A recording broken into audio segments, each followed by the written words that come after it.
Welcome in, boys and girls, children of all ages, to the Pucknologists, episode 83. This time round, it's ya boy, AJ_Strong, with ya other boy, Hockey_Jerk. You love to see it. Hello, everyone. Welcome back to my channel. Today, we're going to talk about this specific eyeliner pen. No, I'm just kidding. This is not a Visco makeup channel. This is the Pucknologist podcast, and I'm very happy to be here with you once again, sir. Well, thank you for that TED Talk. Do us a favor. Hit us up on all those social channels, YouTube, Twitter, Instagram, Facebook, and Reddit. Give us the likes, give us the follows, give us the love. We would certainly appreciate it. So, it's been an interesting week of hockey. Let's dive into the hot takery bakery. This is one I got to tell you.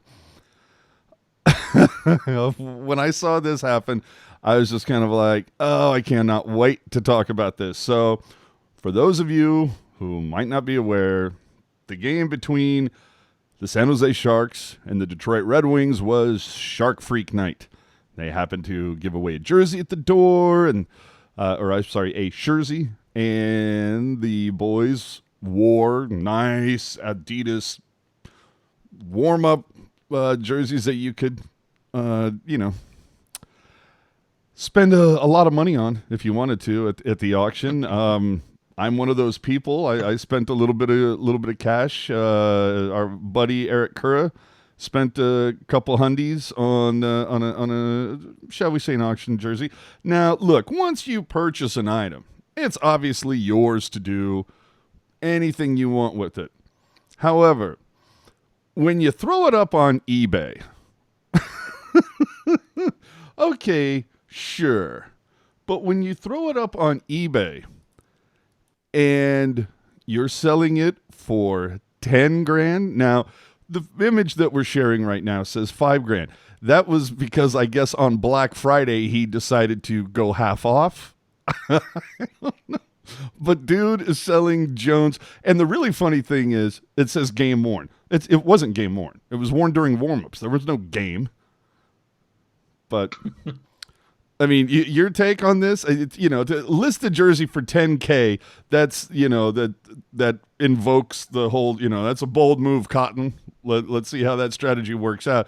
But then just a couple days later, I don't know because there were a lot of social media channels were kind of having a good chuckle at this guy's, I'm like, dude, I'm rooting for you because I got one of those. So help keep the value up.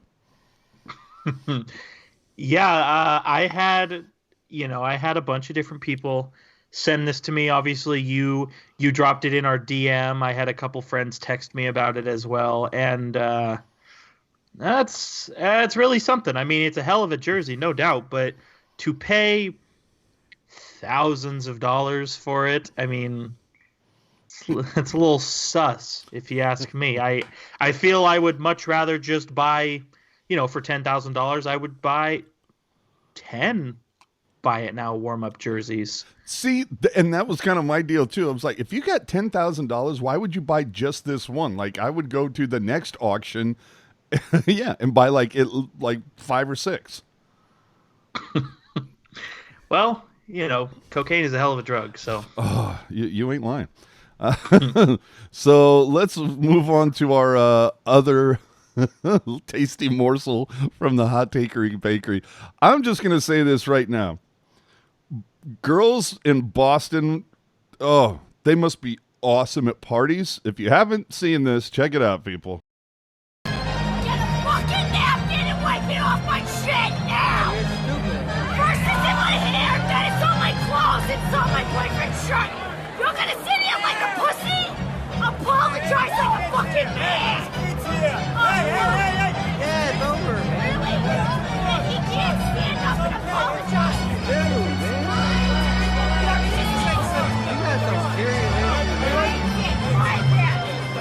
Stand up and apologize to the man. I'm sorry, what? Come on, man. I couldn't hear you. Wow. I have it in my hair and on my coat. So anyway, if you couldn't figure that out, evidently homeboy, I don't know if he was walking by or how it happened, but Clearly, it's, a case of his chocolate got in her peanut butter. I'm not totally sure if she's complaining about cheese getting in her hair or something. It sounded like he had apologized earlier, but now she wanted, I don't know, but geez. If you've ever seen the Boston teen sketch on SNL, if you've ever seen the description of Boston girls from the movie Ted, I mean, this chick fits every single cliche. So a couple things stand out to me here. Number one, obviously, that woman is very upset. Now, I have a Tomas Hertl jersey that is autographed, and I take a lot of pride in it. If it got mustard or ketchup or chocolate or cheese or whatever the hell on it, I'd probably be that pissed. But to Would be you upset, wear it to a game? Oh, yes. See, But- that's my whole thing is I got some nice jerseys, and specifically because of something like this, I won't wear it to a game because I don't want somebody to spill their chocolate on my peanut butter. Well, so here's the thing, though, is while I would wear an autographed jersey, and I have worn an autographed jersey many times, especially within the last 10 days, I certainly would not wear some faux, like, fur coat as if I'm trying to look like Corella DeVille or something. Number two that stands out to me, well, not really stands out to me, more of an observation.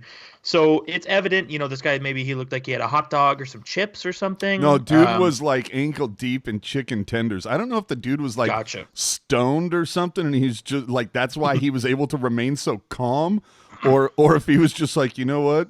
Had a couple tokes before he came in. I got some hockey. I got chicken fingers. Like, does it get much better than this? It's like, yeah, there's some like annoying siren off to my left, but I cannot believe how chill the dude remained. Oh, dude, cool as a cucumber. The one thing that I probably would have done differently, this would have been a huge power move, but you see he clearly grabbed, again, whatever it was, a chicken tender or piece of bread or something, and he was wiping off her coat. How much of a power move would it be if he like wiped the ketchup off and then frickin' took a bite? just total power move. That would have been brilliant. Or if he just sat there the whole time just staring at her, just just keeps on feeding himself, staring at her, just be like, which one were you again? Oh dear Lord. All right. So let's move around the NHL, shall we? Get out of the bakery. So we talked about it last week. Oh, go ahead. Sorry. I was going to say a couple more things. There, I don't know if it's the holidays, but so there was that little snafu right there in Boston. There was also a rumble at one of the Islanders games this past week, and I believe there was a rumble in Vancouver. If you're listening live last night as well. I saw a little that rumble in Edmonton. If that's I guess that would be the Canadian rumble because it was pretty small and pretty fast. Yeah, but I don't know if you saw the one at the Islanders game, but people look pissed at that one. So I don't know if there's something in the air. It's the holidays. You answered your own question, my friend. I mean, money's tight. The weather's changing. Who knows? But folks, like, you're gonna get yourself thrown out of the game. Just if you're gonna beat the crap out of somebody at the game, wait till it's over. Right. It does make me wonder if that girl got tossed from the Boston game. He got mustard on my jacket. Oh, dude, no, just the whole, you just gotta sit there like a pussy and it's like, holy crap, dude. Oh my Lord. Oh boy. I would have been like, hey, why don't you get your boyfriend to deal with this? Or I don't have a boyfriend. Yeah, we can all hear why. I was gonna say, just power move, just dip it off the jacket, take a bite, power move, and then just, which one are you again? And then that's it. Okay, let's move on. We talked about Bertuzzo last week with the ridiculous cross-check on Arvidson when we were talking about it. It was coming up for a hearing, and Bertuzzo got 4 games. I asked you, hockey jerk, was it enough? No, It was not. Was it too much? No. Was it just right? No, it should have been more. It should have been. We talked about it last week. Repeat offender, whatever sentence you come up with, double it. Because Bertuzzo, you watch the footage. Go back. You can go on YouTube, Twitter, Instagram, wherever.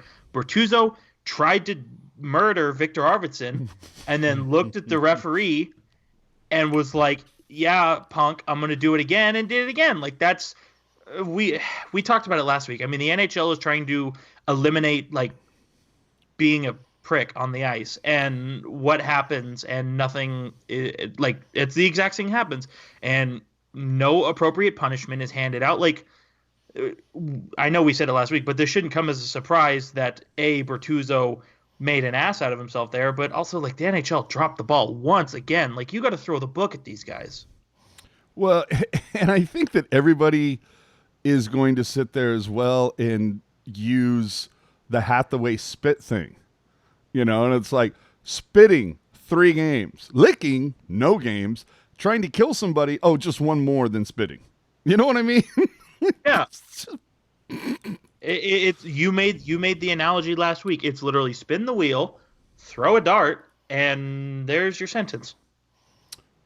Yeah, it's whatever. Oh, it is what it is. Well, let's see if this will work. Fun. There we go. So let's keep her going. That whole thing, because Arvidson, they said, what, 4 to 6 weeks? Yes, I believe it was, which I also like on Nashville's point. When they announced that he was going to be out on their Twitter, they said, due to last night's cross-check, as if to say, like, hey, we saw it, which I thought was fantastic. Oh, well, and, oh, God. See, and I wish I had this written down. I thought I just saw something where an official actually came over and apologized for not catching something. And I think it was in a Minnesota game, and luckily, like, Minnesota ended up winning. Does that sound familiar? It doesn't sound familiar to me in the instance you're referring to, but I know referees and linesmen have been apologizing a lot lately, and I'm within the last year, and I'm here to tell you that sorry doesn't sweeten my tea. Yeah, sorry doesn't get you 2 points in the standings. It makes me wonder if the whole thing about the quote unquote the NHL apologized to us Vegas thing from the playoffs last year, it's just making me wonder if that, like, I don't know, made the officials more apt or to admit fault. I don't know, just odd. Anyway, back to the Bertuzzo thing. Yeah, for me, I thought you go after somebody like that. For me, it's 10 games. Like, not even, like, I don't even question it. Yeah, I mean, he was already called for the penalty, like you were saying, and the dude is completely defenseless. Arvidsson is just sitting there, doesn't even see it coming. Like, not only that, but Bertuzzo was such a pussy, he couldn't even do it to the guy's face. He, stabs him in the back, essentially. So, yeah, for me, that would have been 10 games, easy peasy.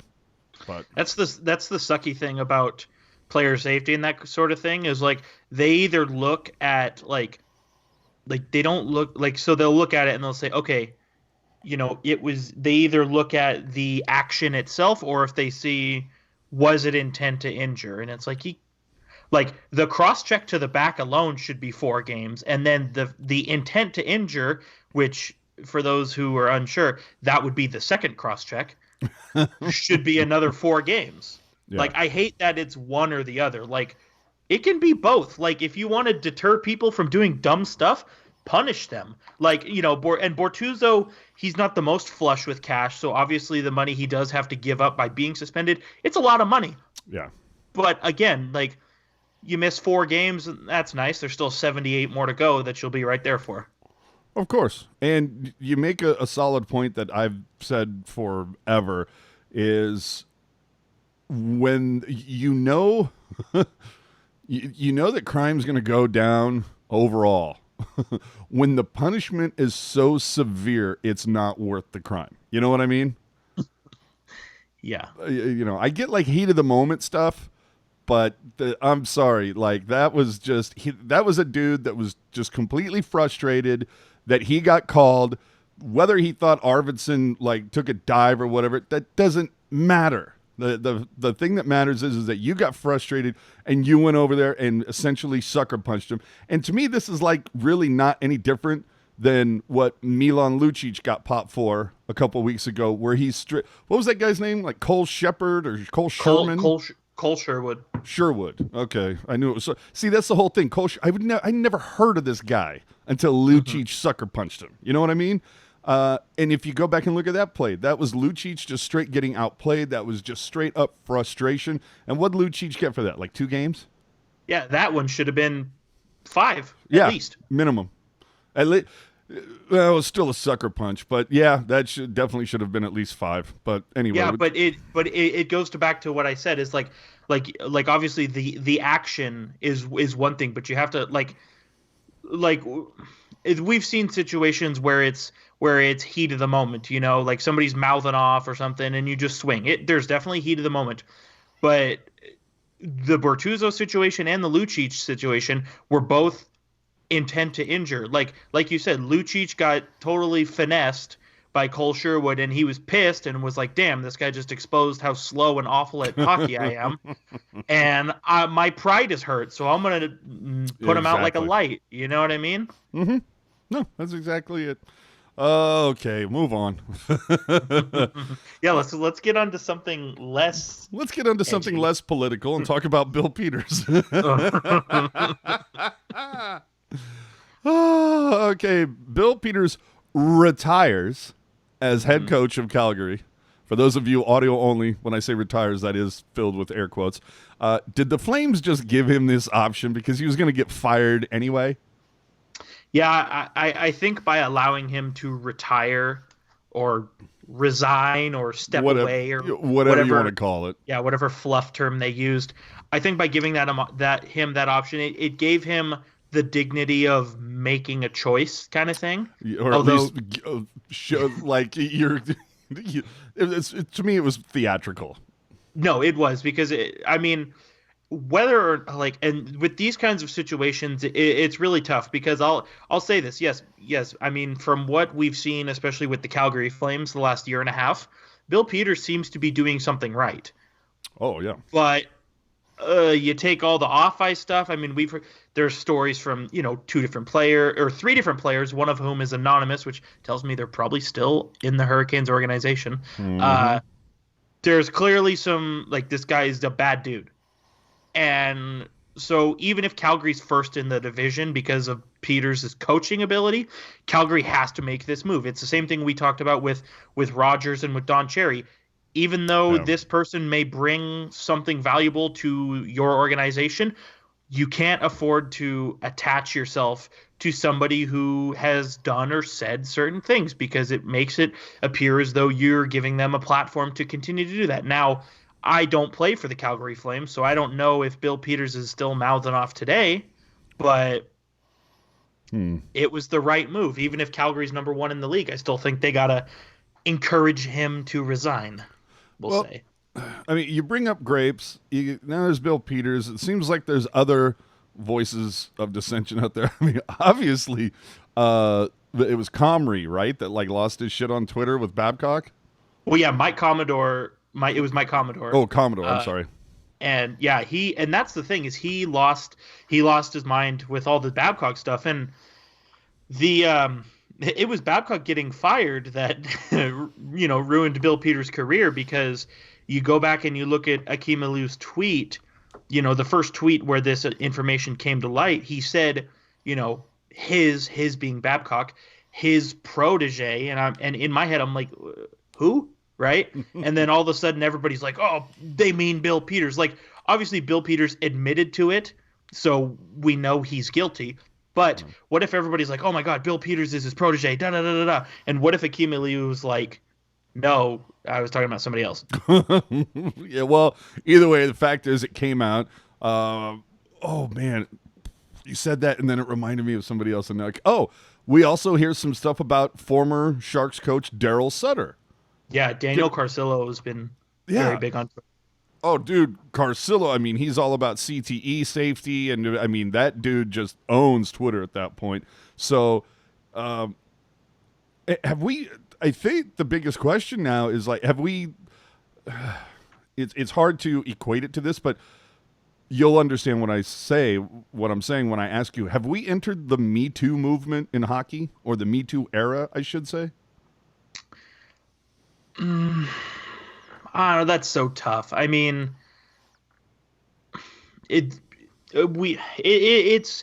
definitely, you get, when situations like this come up, you get a lot of people say, oh, well, this is a problem because, people are much more sensitive now and people get offended easily. And that may be true. But now in this modern age, people, especially those who've been, disenfranchised or, discriminated or ostracized or anything like that, they have more confidence and feel better about standing up for themselves. And so it's not necessarily that people are more sensitive or get offended easily. It's more that people are more courageous when it comes to standing up for themselves and standing up for what's right. And I'm of the belief that, being strict and being a dick can be two very different things. Mm-hmm. And I know there's kind of differing opinions on Daryl Sutter. Obviously Daniel Carcillo is very much saying like Daryl Sutter was not a guy that I vibed with well, and he is somebody who I struggled with getting along with a lot, and there's all kinds of stuff going on. But then you look at somebody like Jamie McLennan, who does radio for TSN, and he says that, Daryl Sutter was a hard ass, but I don't have any issues with him because he pushed me to be a good person. And so obviously I think those two things can be very different. They don't have to be together. Like, you don't have to say, oh, because you're strict, you're a dick. It doesn't have to be like that. You know what I mean? Yeah, absolutely. And I think too, just something else that I think is definitely a breath of fresh air, and I think there should be more of it in the hockey world and in the world as a whole. But, Daniel Carcillo goes on his whole thing saying, Daryl Sutter was not his guy and they had issues and this, that, and the other. And I don't recall if it was another former player. It may have been Jamie McLennan again, actually. Don't quote me on that. But he said, I had Daryl Sutter and I didn't have any of these problems. He was good to me. And Daniel Carcillo said, look, that was not my experience, but I'm happy that you had a different experience, and I'm glad that you had a different experience than me. So it shows, not to get too woke or anything, but it shows that even if you disagree with somebody, you can still be respectful. Absolutely. I think there needs to be more of that. Yes, absolutely. And even a comment coming in while we're talking live here. If we don't want fans yelling racial slurs at guys like Kane, then why would we accept it from coaches? And solid point. So, yep. All right, let's lighten it up. And let's talk about Elias Pettersen. Is this the nicest guy in the NHL? He might be. One of them. So this week, an errant puck flew out during warm-ups, clearly off of Pettersen's stick or Peterson. I've heard both are correct, depending on what part of the country you're standing in. But Elias saw that happen, and dude runs over to the bench, gets a hat. Unfortunately, it's Fanatics hat, but gets a hat nonetheless. Right, sorry, lady, you got to peel that sticker off. Hey, now, sorry about the puck, and signs it. I mean, just super cool. How can you not? God, all it is, it's like, Elias, you're pissing me off, man, because since 2011. Since that playoff run, I have absolutely detested Vancouver. Then you pour the stanchion goal on top of it, and it's like, I friggin' hate the Canucks. And then they get rid of the Sedins, and they get rid of there was somebody else on that team that used to Burrows. They get rid of Burrows. Even Edler was a guy I wasn't a fan of, and there was one more. What about when they got rid of Yannick Hansen? Yeah, well, we all know what happened with that. Again, just one more reason to hate those guys. And then they get guys like Besser and Horvat and Pettersen, and you just go, God damn it, don't make me like you. Stop. Yeah, Stop 100%. it. Now we're gonna take things that we're gonna look at the board, and for $500 we're gonna go with things that never happened when he was a Shark. For $500, yes, Joakim Ryan was named like top star player of the game last night in LA versus Winnipeg. When have you ever heard that, seen that happen? Yeah, that made everybody else kind of go, wait, what? Joakim who? Is that the same Joakim Ryan? Yes. Even worse is the Kings were wearing one of their 4 ugly jerseys too. Yes. They coming soon to Tealtown, USA. We'll get into it later. That team needs a jersey reband. Go ahead. Yes. And M. Hackle on the spot. Thank you. Kessler was the other player for Vancouver. Yes. That's what it was. Edler, Kessler, Burrows, the Sedins. I hated all of them. You know what's, I don't know if funny is the right adjective to use here, but like guys like Kessler and guys like Dustin Brown, right? Mm-hmm. You see them on the ice and you see the sweater they have on and just the way they act. It's like, man, I hate you so much, right? But then you look at like any documentaries or road to the Winter Classic, right? And these guys are like super nice, like family guys, charitable, and I'm like, oh, you're so nice. It's hard to hate you. But then you put on that sweater, and I'm like, oh, I hate you so much, you know? Yeah, it's I hope you die. Yeah, exactly. But Joakim Ryan mentioned. Yeah, sorry. Let's talk about a couple other former Sharks this week. Jesus Christ, this last week, Jonas Donskoi, your favorite, hell of a year. Hell of a year. Goodbye, Donskoi. First star versus Chicago last night. 2 goals, 2 assists, 4 points. While on Friday night, Gustav Nyquist has a hat trick. Now, in other news, Pavelski wants to know if you're done eating that. Dude has had no points in 7 games. Barclay Goodrow has more goals and points right now than Joe Pavelski. You love to see it. No, I still love Joe Pavelski, and I hope he turns it around. But man, I mean, he cashed in at the right time, but it's not looking good for them. And, Dallas, I mean, I think I had Dallas winning the Central Division. And, I mean, they're still in the thick. Don't let my words make you think they're not. But you'd like to have more from your third highest paid forward. That's just my opinion. I mean, Gus Nyquist, what more can you say? I was actually listening. I was listening to the podcast that we did when Gus Nyquist was acquired by the Sharks. And all 3 of us, we were vibing and we all kind of agreed, like, man, if we get him with a good little player, he could just fit real nice here. And evidently we were proved to be true, and then we all had our hearts ripped out when he left. So that one kind of stings, but I'm happy for him nonetheless. And hashtag could have kept. Yeah, seriously. And Jonas Donskoi. Now let me say a couple things here. Number 1, would I ever buy a Donskoi Sharks jersey? Absolutely not. But if the opportunity presented itself, I wouldn't hate the idea of an Avalanche jersey with Donskoi, because Homeboy's playing very well, and I know a lot of people have hit me up on Twitter saying, well, if we kept him, he could be doing this with us. No, sir, or ma'am. No chance in that. He's playing really well because, elevated lineup spot, better players, different coach, blah, blah, blah, whatever. But he's having a good year, and it would not have happened with the Sharks. But for those who don't know, I have the stats on front of me. His best season was in 17-18. He scored 14 goals in 66 games. In 40 less games, he's already at 11 goals. Could he shatter that? I sure as hell hope so. He's been 25 by the All-Star game. You'd hope.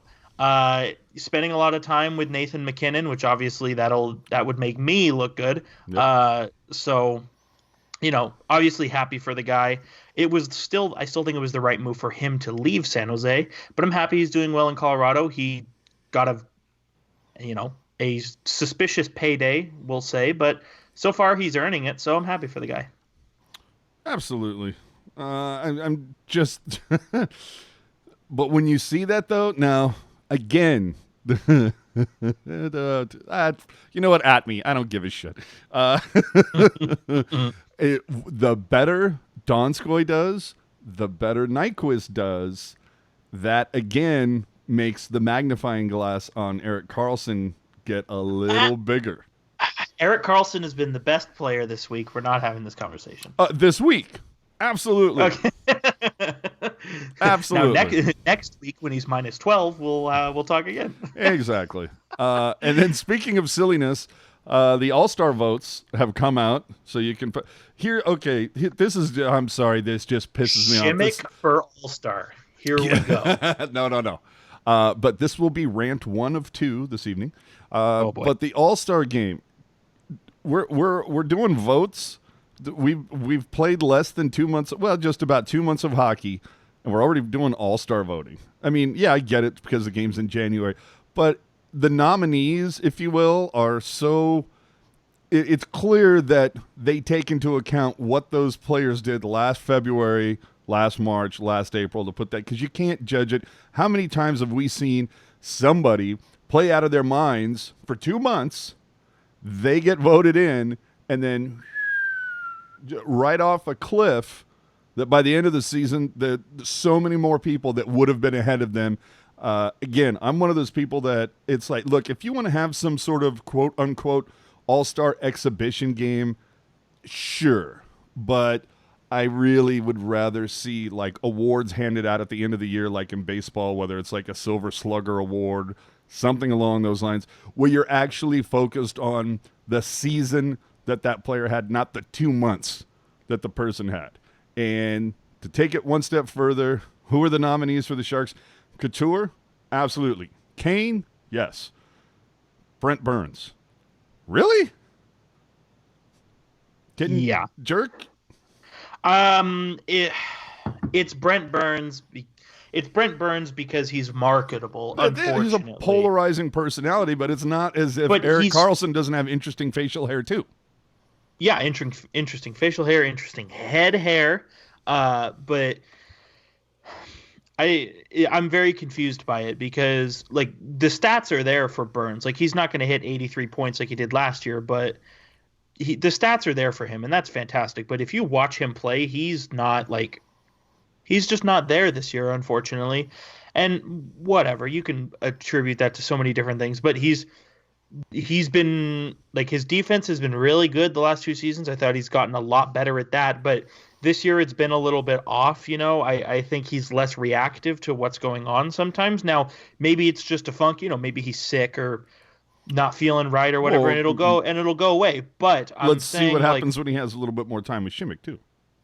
Right. And so he's not playing bad, but there's just other people I maybe would have considered, like Erik Karlsson, who, as I said, has been the best Shark player this last week and has, I think, generally speaking, this year played better than Brent Burns. Now, that's not saying much, but yeah. I would still say that to be true. But we'll see. Things can change because I don't think like those 3 that you mentioned, that's not only who you can vote for. Like because if I'm remembering correctly, like the peasants, we vote for the captains and then the league picks everybody else, correct? Thank you, John Scott. Yeah. So I don't know. I mean, my deal, All-Star game. Like, who cares? Yeah, right? Who cares? But still, it's one more thing to complain about. But if you look at the month of October, obviously the Sharks did really poorly. Got off to a bad start. You had Hertl, LeBanc, Burns, Karlsson, Vlasic, all of them in double-digit minus. And everybody, with the exception of Burns, used the month of November to climb out of that. And, Vlasic, I think at one point was like minus 11, minus 12. Right now, as we're talking, I think he's either even or like minus 1. So he is plus 2. Oh, geez. See? So it's even better than I thought. So Vlasic really did a lot to climb out of the hole. Karlsson, the same. And Hertl. LeBanc has a scotch more work to do, but he's still on the upward trend. Whereas I think like Halloween, Brent Burns was a minus 16, and today he's a minus 15. Not working. Hey, and he got Shimmick back. He's chipping away at it. He's chipping away. Yeah. So let me ask you this then. You were talking about, and we've had this conversation for years now, so it's not anything new to us. But if you were to make a change to the All-Star game to maybe reward guys who have a good second half or maybe deter guys who flash in October and November from going to the All-Star game, like how would you do it differently? Like would you do the All-Star game at the end of like playoffs where you can look at a whole season, or would you do it in the beginning of the season and look at the previous season, or how do you change that? That part it is difficult because it's clear that the players enjoy. I think the NHL at large enjoys that break, that week off. Where everybody can kind of reset and refocus for the little less than the second half. See, I'm fine to have some sort of this exhibition event. I get what you're saying, but there needs to be, I don't know, like some other awards like thrown into the mix or something where like the Calder goes to one guy, the Ross goes to one guy. There needs to be, like I said, like a silver puck, or they already have like a silver stick, right? If you play 1,000 games or something, but there needs to be like a golden puck or a silver something or whatever that you get this if if you're in the top 5%, of players, points wise or something like that. Like the top 10 guys all get like a golden puck of recognition because they were top 10 in points, or you come up with a couple other things, a defensive category, an offensive category. But I feel like there should be some other way to recognize guys that had an actual awesome season, not just a really good 2 months and then you have no idea from there. Right. And I understand like the NHL was really smart when they made, when they attached the All-Star weekend to everybody's bye week. They were really smart when they did that. So you either have 5 days and the All-Star break, or you have the All-Star break and then 5 days off. NHL 100% love that you did that. You love to see it. Now, what if you could still do, instead of a 5-day bye week split in half, maybe you just do 10 days, give everybody 10 days off in January or February, whenever. And then what if, at the NHL awards, they say, okay, we've looked at the whole season. These are our all-star teams for the 4 divisions. And then maybe those teams play the all-star game as the final exhibition game before the regular season, something to that effect. Ooh, I don't know about the game. See, I love everything you said about that. I love that it adds more to the awards at the end of the season. I'm totally for that. By the way, I'm also for like moving the awards thing to different areas. Like maybe you have it in LA one year, making an event like they do for the All-Star game. When it was in Vegas, it was fine because Vegas didn't have a team. Well, Vegas has a team now, so they don't need this event every year. Okay, they should do the awards somewhere like exotic, like Monaco or something. With Tim Heed's backyard in Sweden, but the moon. Yes. No, I think it would be very cool if they also used it, a similar thing like a draft, like an outdoor game, like an all-star game, where you use it as an event to promote the hockey team in that. Hell, Arizona could use all the help it can get. Hold it there for the next 5 years. But I love everything you're saying. I just don't think we need the game. If anything, I would say it would be cool to maybe see, give me the best 3 players from everybody's minor league affiliate and make that, the all-star, or so the exhibition game that occurs during the bye week where we have 7 days off or 10 days off or whatever. But I would much rather see that, where you get to see the players that you will eventually see in a season or two playing for your pro team. I think that would be really cool. That's not totally unheard of, because I know I remember reading something around the All-Star game last year where they were saying like you can have the traditional All-Star game with the All-Stars, right? But this particular thing that I was reading, they were saying, well, what if you made the skills competition like, what if the skills competition was something totally separate and you picked like the all-star for that skill. And the example that they made was, Andreas Athanasiou on Detroit is one of the fastest skaters in the league, but he's never going to make the All-Star game. Mm-hmm. So There doing you something go. okay, fastest skater, Connor McDavid, Nathan McKinnon, Andreas Athanasiou, those are our fastest skater all-stars, and then maybe the all-star game itself is something different, or hell, maybe each event, maybe that's how you pick the all-star teams in general, because I feel like it's so lame the way they pick it, where it's where you say, oh, well, Clayton Keller, he's having a very average year, but because he's the best player on Arizona, we have to select him, right? Exactly. I mean, how long did it take him to score on a man net? And our friend Cheryl's pointing out that, they already have an AHL All-Star game. Well, they can get rid of that one. Have the one that everybody's going to see that's going to have a lot of push behind it. See, that would be cool, where you would still have – I like your idea where you still have, the day of – specialties, whether it's fastest skater or hardest shot or anything, and even if you want to add a couple more to the mix. Okay, I don't know if y'all remember, but there was a series of commercials way back in the day. I want to say in the early to mid 90s or something, but it was between, I think it was a McDonald's commercial. Oh, I know exactly what you're talking about. I know exactly. It's Messier and Gretzky.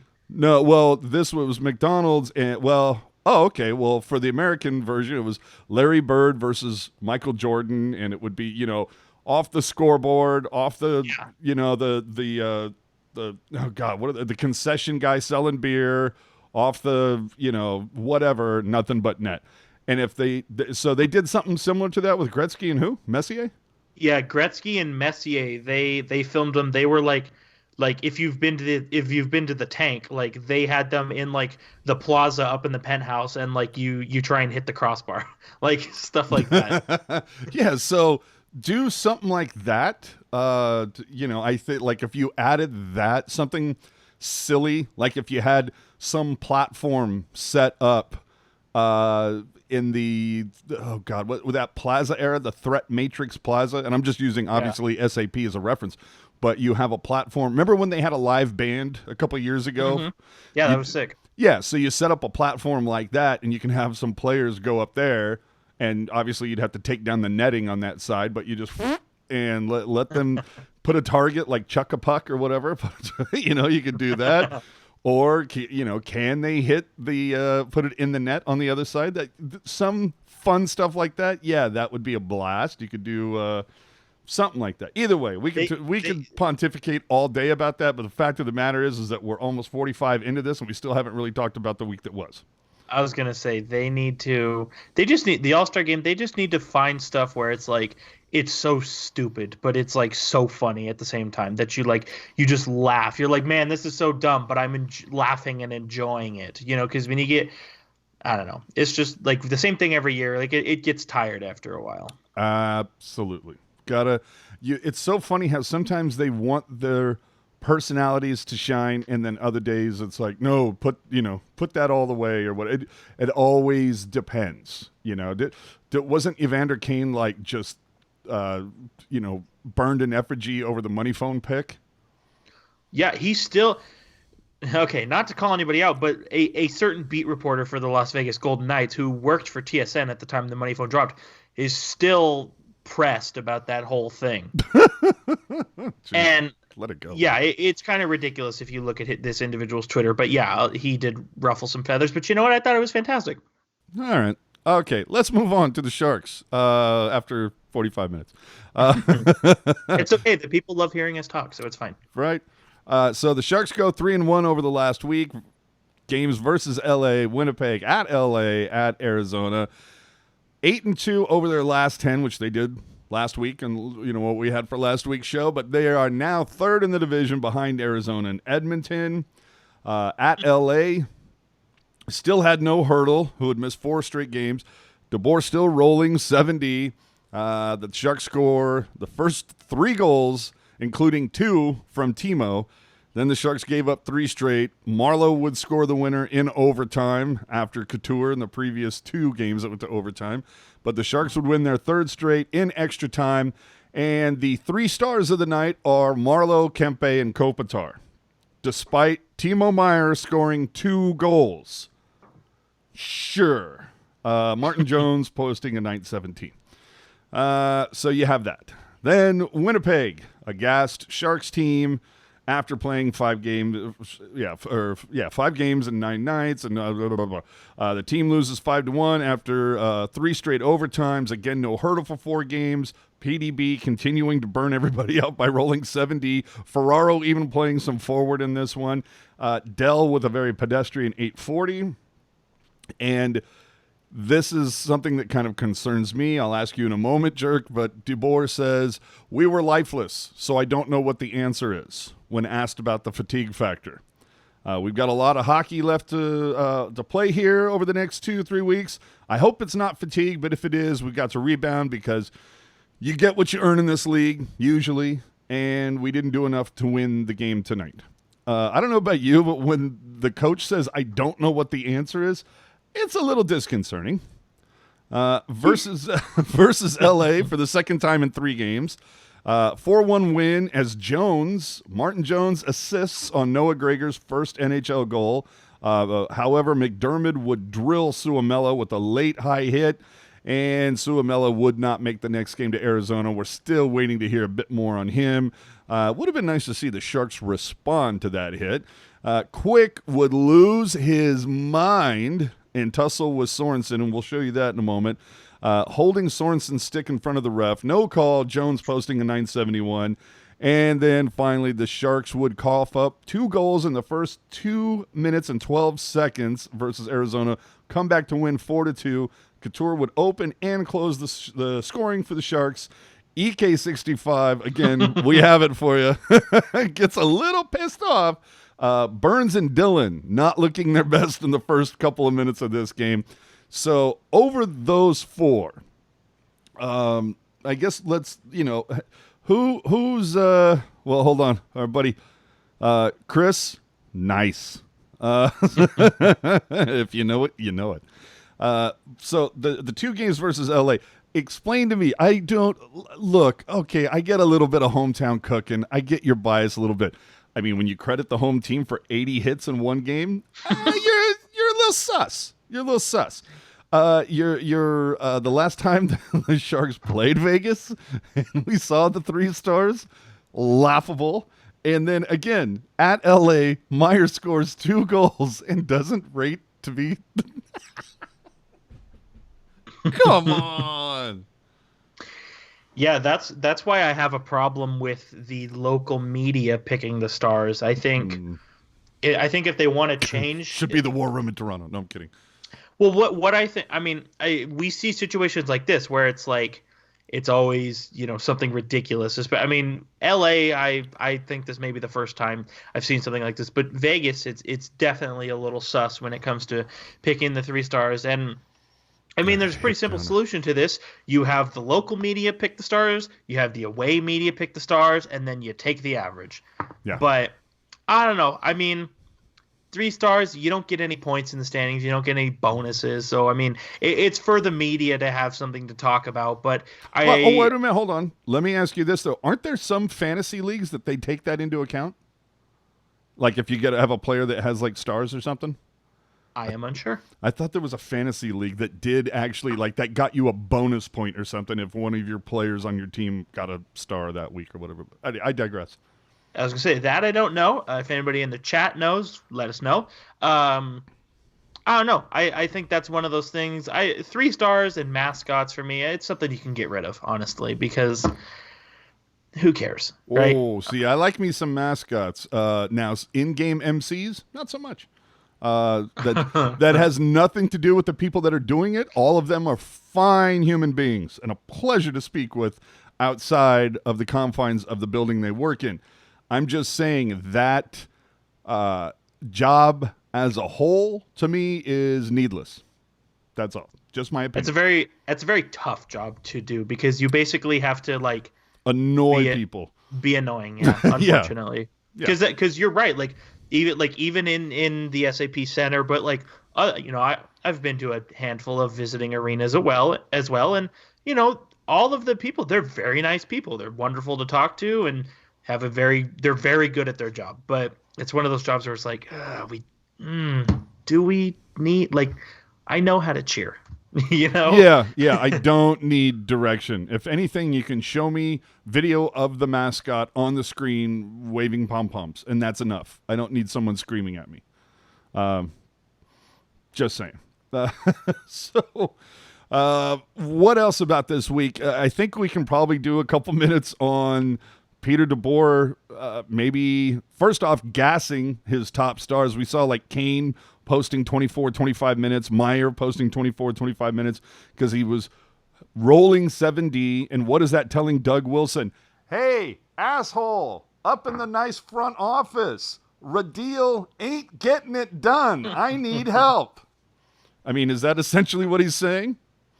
I mean, yeah, it should and it's no secret that Peter DeBoer is not a fan of Tim Heed, but when he would rather play Tim Heed over a 12th forward, and this whole thing, I like Tim Heed. Oh, I love Tim Heed. I have his jersey. Yeah, that is so upsetting. But it's you know what? Fine, then put him to forward. Damn it! Don't have him be a 7th defenseman. Just have him be the 12th forward. No, Radil. Hashtag pack your shit. Hashtag here's your beer. There's an old one for you. No, I absolutely think it's Peter DeBoer saying, hey, the forwards we currently have are not cutting it. We need something different. And I think Suomela coming up, I don't think that's the different that DeBoer was looking for, but it's a different, and clearly it worked out so far. Suomela's had a good, how many 4 or 5 games that he's played. I thought even though Noah Gregor's only got 1 goal in 12 games, I think he's played a lot better than the stats would indicate. And man, Melke Karlsson, I mean, you can't say enough about the guy. He's overpaid. Okay, fine, but he does he does right. Everything you expect. He does, yes, but that's the thing. Aside from scoring goals, he does everything right. Yes, if there's anybody I would want to go into a penalty kill with, it's him. Well, yes. Not only that, but the thing that I think is so funny is when you talk about Erik Karlsson, it's goddamn $11.5 million, $92 million deal, blah, blah, blah. What an insanely overpaid guy. Well, if the Sharks don't give him that, someone else is going to. Bizarrely enough, you don't hear the same thing about Melke Karlsson. What an amazing guy. It's kills penalties like a mofo, is very defensively responsible, this, blah, blah, blah, blah, blah. He's overpaid at $2 million. Well, somebody else would have given him that. You know what I mean? You just don't hear that same argument. Tell me I'm wrong. No, you're not. I always liked Melke Karlsson. Now it was when he scored those goals with Thornton and Pavelski as a rookie, was it a little overzealous to say that this is the next big thing? Sure, but he's still a hell of a player, and if if the contract expires this summer and he doesn't come back, I would be upset. I think the Sharks' defensive game as a whole would take a huge hit. But yes, to your point, that contract's a little dicey. So little I don't heavy. know. We'll see. Yeah, but it's it is what it is. This salary cap goes. I'm reading a list of my cliches. Salary cap goes up every year. He's a valuable player. Blah blah blah blah blah. We all know that, but. Well, okay, now let me ask you this then, too. We know about Radil. We know about Heed. Is there anybody else on the hot seat for you? Paging Dylan Gambrell.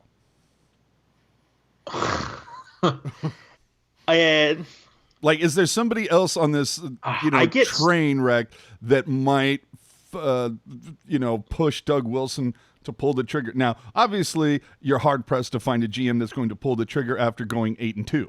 And having one of the best Novembers in franchise history.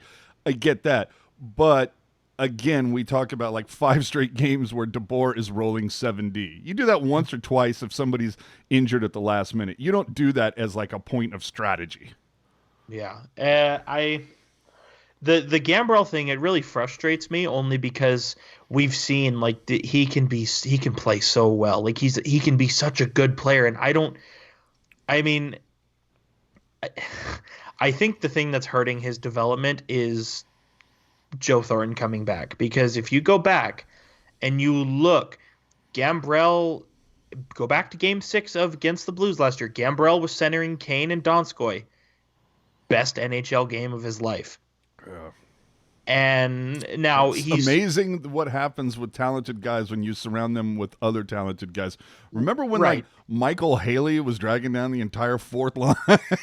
Who was it that was centering that? And we were constantly like, he was constantly catching hell, but like his line mates were like Haley and Goodrow, and this is when Goodrow was not playing the way what he is now.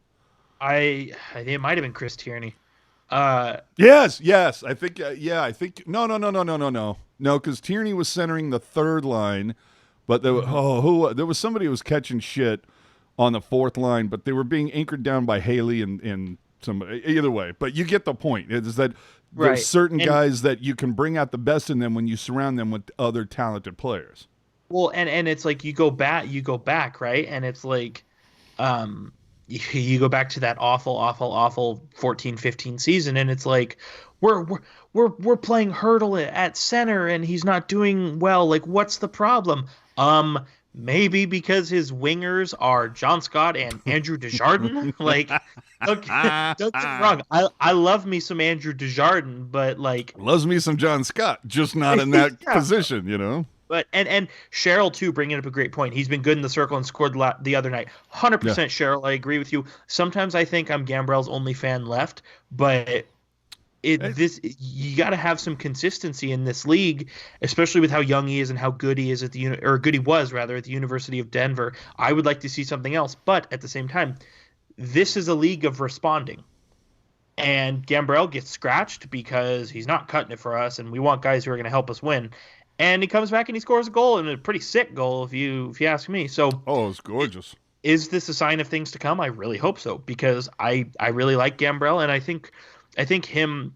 I mean, of course, everything can change at the drop of a hat, but I really think Gregor and Melker Karlsson are going to be his wingers for the foreseeable future. And now that kind of uncertainty is locked up, because you look, the fourth line's been a revolving door. Yeah. I think now that there's some stability and some certainty there, I think maybe Gambrell will start to feel better, just be more confident, because he knows who he's playing with on a nightly basis, especially like with Gambrell and Gregor. Like, Gregor's fast, and if Gambrell can whip the puck up to him, like, look out. Yeah, nice.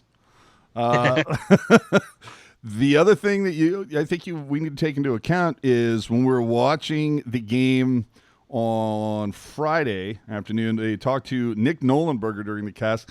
It's a lot of push that maybe we might see Joachim Blichfeld make another stop with the big club. So I'm just saying, at least we're seeing a little bit of push, a little bit of pressure being applied to the guys that are up.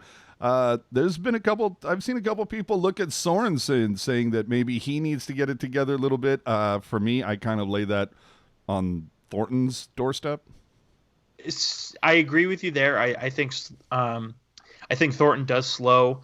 I think Thornton does slow Sorensen down a little bit. And I know when you and I, when we hijacked the After Dark after the most recent Edmonton Oilers game, we both kind of talked about that, and I made the point that it looked like Sorensen was dictating the pace, not Thornton in that particular game, and Sorensen looked good, but I still go back to it, watching Sorensen skate, especially I was at the game against Winnipeg and LA and San Jose, and I also obviously watched the game against Arizona. Sorensen consistently was one of the fastest and smoothest skating guys on the team, and this year his skating looks really clunky. And I don't know if he hurt himself or if he's got new skates and he didn't bake them properly. But if you go back really this whole season, I mean, I'm not going to say that injury he had early on made this happen, just because I don't remember what his skating looked like before the injury.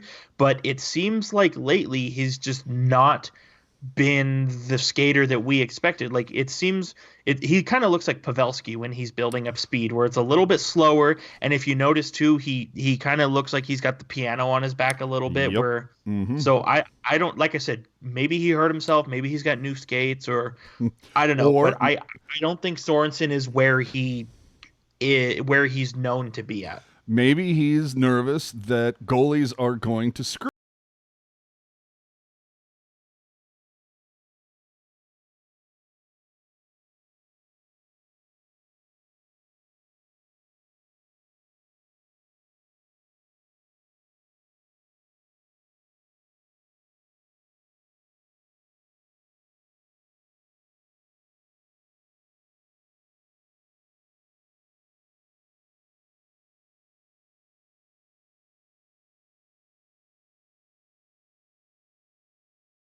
Not get called for holding the stick there. How? Couldn't tell you. I tend to not get pissed off at the referees with stuff, because they are doing their best, and they they can only do so much. But that is one of those situations where it's like, come so on, egregious. Like you're right. He's staring right at it, and he even has his whistle up to his mouth. I'm like, dude, blow it. Yeah. Like. Well, speaking of letting the officials know what you're feeling about, let's talk about angry my favorite EK, thing. angry EK65 for a. Keller upended. Carlson's going to go.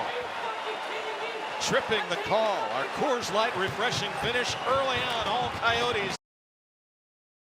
I feel like EK65 was a little upset there. Maybe a little bit. I mean, it's kind of hard to tell from that clip, but he may have been a little mad. Do you have yours at the ready that you had played earlier? Yes, I do. And so for those who watched, that was obviously from the game against Arizona. This is from 2 seasons ago when he was on Ottawa, playing a game against the Chicago Blackhawks. This was in 3-on-3 overtime. Aaron Carlson, at the end of a shift, he is out of gas. Are you fucking kidding me? So clearly he's done this before. Oh man, I love that it sounds like he's actually on the broadcast in there. All right, let's get into some of the numbers here real quick though. Brent Burns, as much as I dumped on EK65 early on, which I think based on the numbers was completely a legitimate argument, has he turned it around? Absolutely. I'm rooting for EK65 to win the Norris this year, okay? I want him to do really well. I want him to earn I want him to earn that contract, okay? I'm not rooting against him, but when he sucks, I'm going to call it out. And again, when you're the highest paid defenseman in the league, you're going to get called out if you don't play like it, all right? But Brent Burns, conversely, in November, 2 goals, 6 assists, a -6 over, which we know plus minus isn't a big number, but still over the course, he's 3rd in the entire league with a -15. The only 2 players above him are both on Detroit, the worst team in the league. So just saying, 16 giveaways in November. Like I said earlier, everybody else's plus minus has improved except for Burns, really. Also has the lowest shooting percentage on the team, which is kind of odd considering, Brent Burns bombed from the point. But yeah, 2nd worst among all NHL D-men, but in the top 5 for D-man points. So figure that out, statistical people. And also 3rd in time on ice. So I think he'll bring it around. And we talked about getting Šimek back. So maybe it'll just take him a little bit to get that mojo going again, if you will. But it's weird. He was whispered by Paul Martin. Paul Martin goes down for a little while. He gets paired with somebody else. Doesn't work that well for a little while, blah, blah, blah. Gets Paul Martin back. And then it wasn't working that great, right? It wasn't the same. And then Šimek, he gets Šimek. That was working really well. Šimek goes out, and Burns is, and then he gets Šimek back, and he's doing okay. It feels like he's doing a little bit better, but he's not the guy. We're still waiting for that vibe to happen. You know what I mean? Yeah, and I think too a big reason why it's looking, why it's looking like maybe he's not having as good of a season. Obviously, you pointed it out. The shooting percentage is down, yes, but his number of shots as well are down.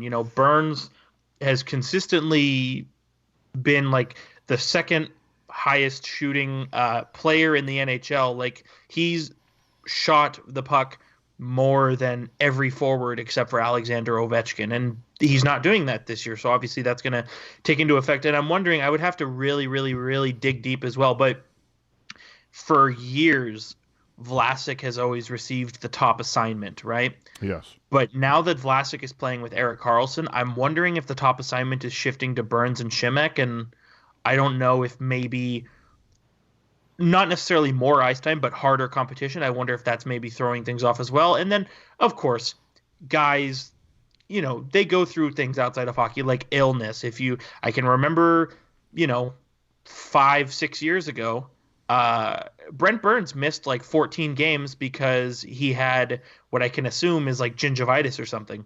And that's not even me trying to be funny. He took a puck in the mouth and missed 12 games.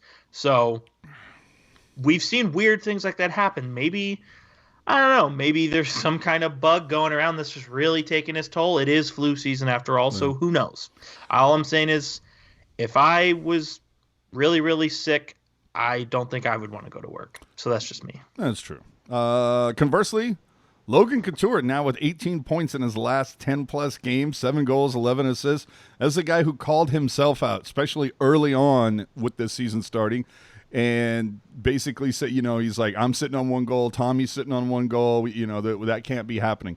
And you can see since then, it took a couple games, but Couture and Hurdle, aside from the Hurdle injury, obviously, but they started to get it going pretty well. It's going to be fun to see what happens. Remember this game versus Arizona, who are currently second in the division.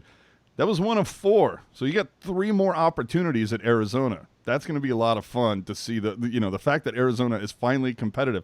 After 7 years of Hockey Jerk telling me to look at Arizona, it's finally worth it. Yeah. Now, the Sharks also allowed 1 power play goal on their last 21 kills over the last 6 games. That is amazing. Why Prout and Radil are still on this team, I don't know. But finally, let's talk about the line of the week, if you will, from our buddies Randy Hahn and Jamie Baker. Oh, let's go. I've never blocked a shot, but I awkwardly bumped into a bar stool once. Once? Don't underestimate yourself. Okay. I have no idea the backstory that we have no idea what's going on, but it sounds like evidently once in a while Randy Hahn likes to tie one on at the bar after a game. So, at least that's the idea that I was catching. I mean, we've all been there, right? Who hasn't awkwardly bumped into a bar stool? Yeah, I mean, there's so many ways you could slice that. Oh, I'm telling you. I'm saying it. All right. All right, that's it on the Sharks. We've gone way long, and I still have like 2 more segments. This happens all the time. It's just get used to a 90-minute show, people. That's what it is. So we have a couple more things for you. It's pretty much just me ranting. I will go now. Yeah, no, because you're gonna sit here and pile on with me. Hey, it's another week of hockey, which means the Fanatics company shit the bed yet again. Not once, but twice. We all remember the thing last week. The signed jerseys for $20 from Kerfoot, Neal, and who was the other guy? Bobrovsky or something? Andrei Burakovsky. Burakovsky. Okay, either way. Some of you may remember that shitting of the bed. Well, we have a new shitting of the bed, okay? First off, my main man Jerk here sends me this screen capture from the Fanatics website. Shop.nhl.com, quote, a Fanatics experience. Can you all figure out the problem with this? Yeah, and what's funny is that you can buy 10 or more of these, but would anybody like to tell me what the problem is? Of course, Game 7 did not go to double overtime. So now let me give you a quick backstory. Brent Burns, over this last summer, he actually tweeted out a photo, or probably Instagram, or it might have been a story, but he sent out some pics of basically boxes of merch that he evidently needs to take some time over the weekend or whatever and sign a whole bunch of merch, throw it back in the box, ship it back to whoever. And so that's clearly and very likely what happened here with Barclay Goodrow. Is they gave him a stack of pucks. He took them home. He signed them, returned them, and then some boob idiot moron who couldn't be bothered to spend 5 seconds on Google or NHL.com to research, okay, how many overtimes did that game go? But couldn't be bothered and inscribed who knows how many said 2 overtimes. And what's funny is that when we posted this on social media, on the Twitter, somebody came back at me and said, dude, that's not Fanatics' fault. Their description up there in the upper right hand corner, let me put it back, but their description, they're just going by what it says on the puck. And I'm going, who do you think wrote it on the puck? Yeah, I don't think Barclay Goodrow wrote that. Yeah, you're gonna think Goody thought, biggest goal in my life and my career or whatever. And you think he's gonna forget what overtime it was? Serious? So, anyway, there's that screw up. And I just love to.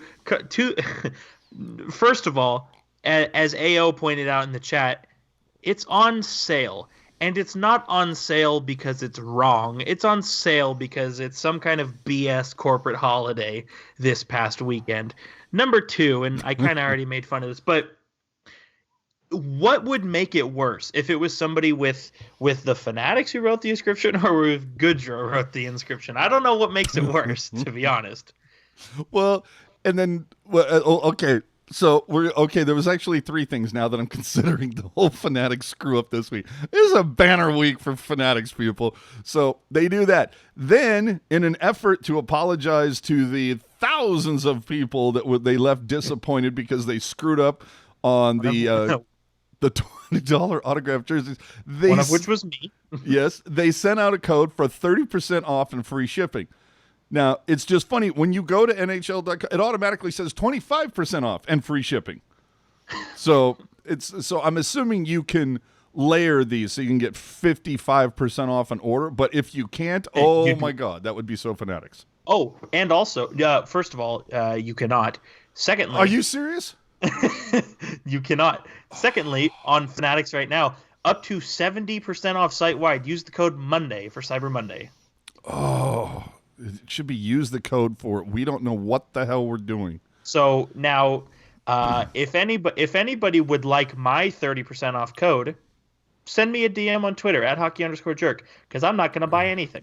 So send me a DM if you want 30% off, and you can have it. There you go. And to really put a bow on this shit show, the Fanatics, I don't know who caught this, but this comes from the Twitter of Carmina Ibanez.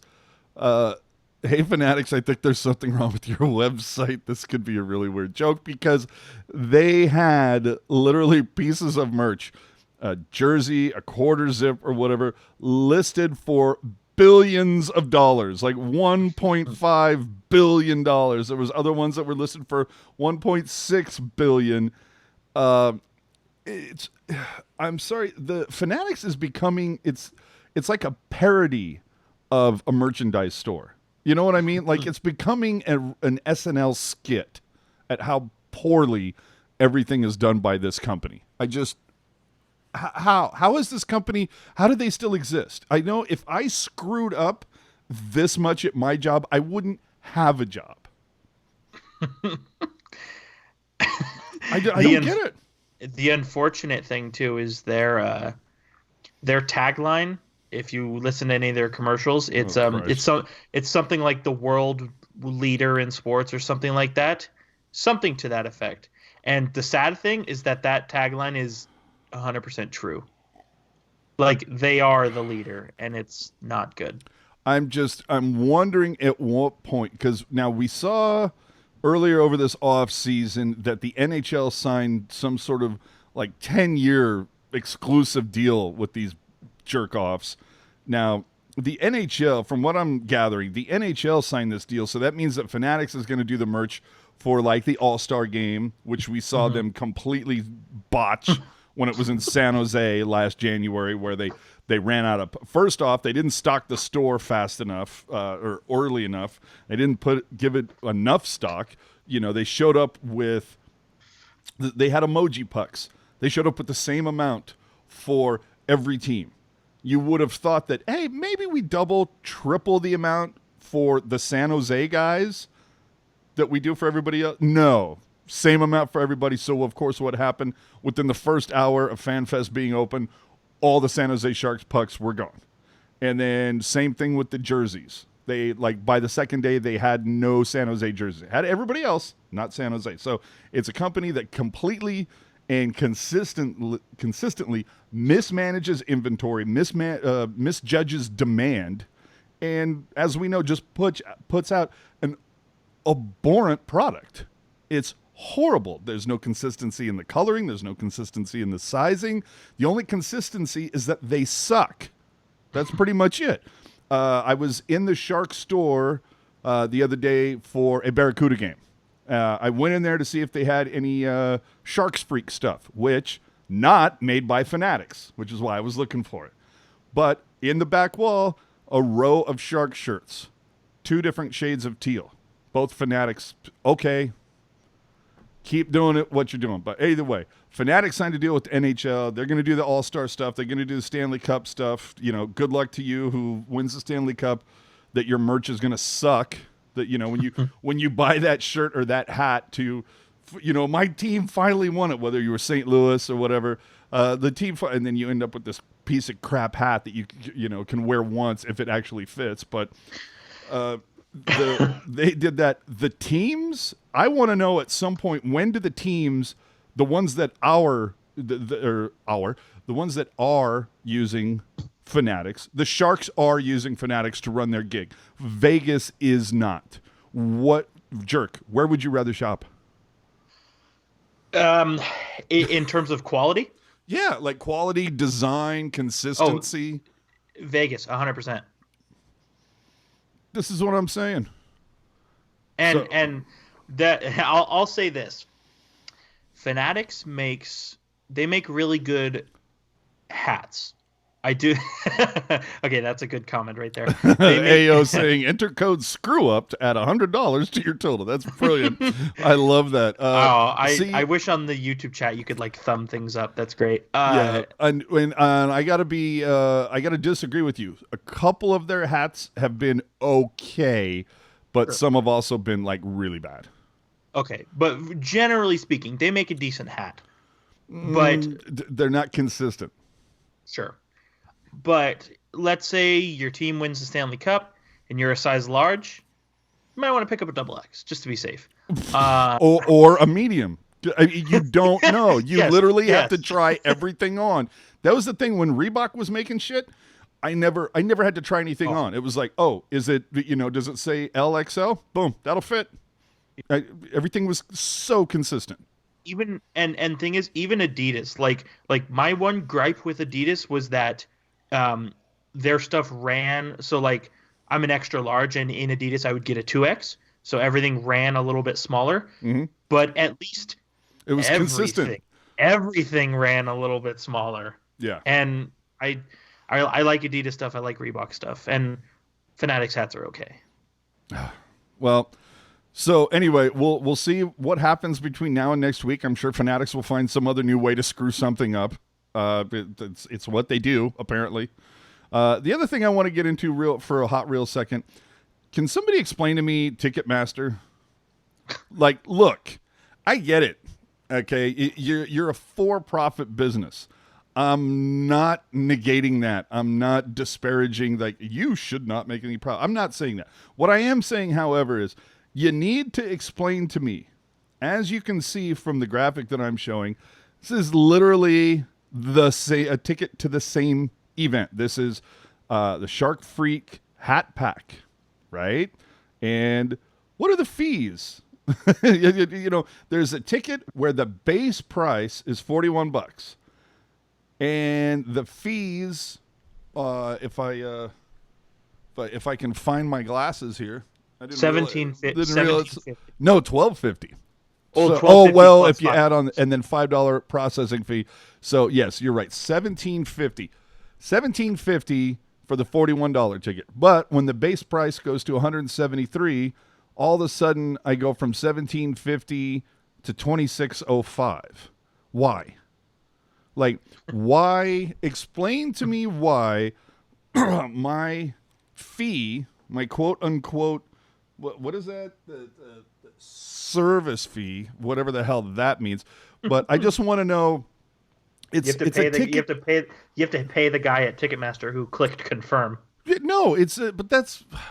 I just, somebody needs to explain this to me that I don't want to strangle them, that it like makes sense. Like, why is the fee for the same event, the exact same event, but I'm sitting in a seat that's slightly further away, so all of a sudden or I'm sitting at a seat that's slightly closer, my fee goes up like $8?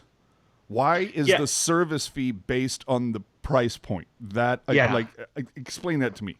Like, well, that's the whole thing. Like, if you're like me and you sit up in the nosebleeds with all the quote real fans, or you're like, I'm not going to call anybody out. If you're like somebody else who sits down low against the glass or near the glass or whatever, like clicking, click ticket, next, enter in your credit card, confirm, like whether you sit way up in the sticks or like down low, it's the same process and the same amount of effort and energy and time to buy those tickets. So why the order fee is higher, I am unsure. It's not like somebody from Ticketmaster has to go run a frickin' marathon to the SAP Center and be like, don't sit here, because it's all digital.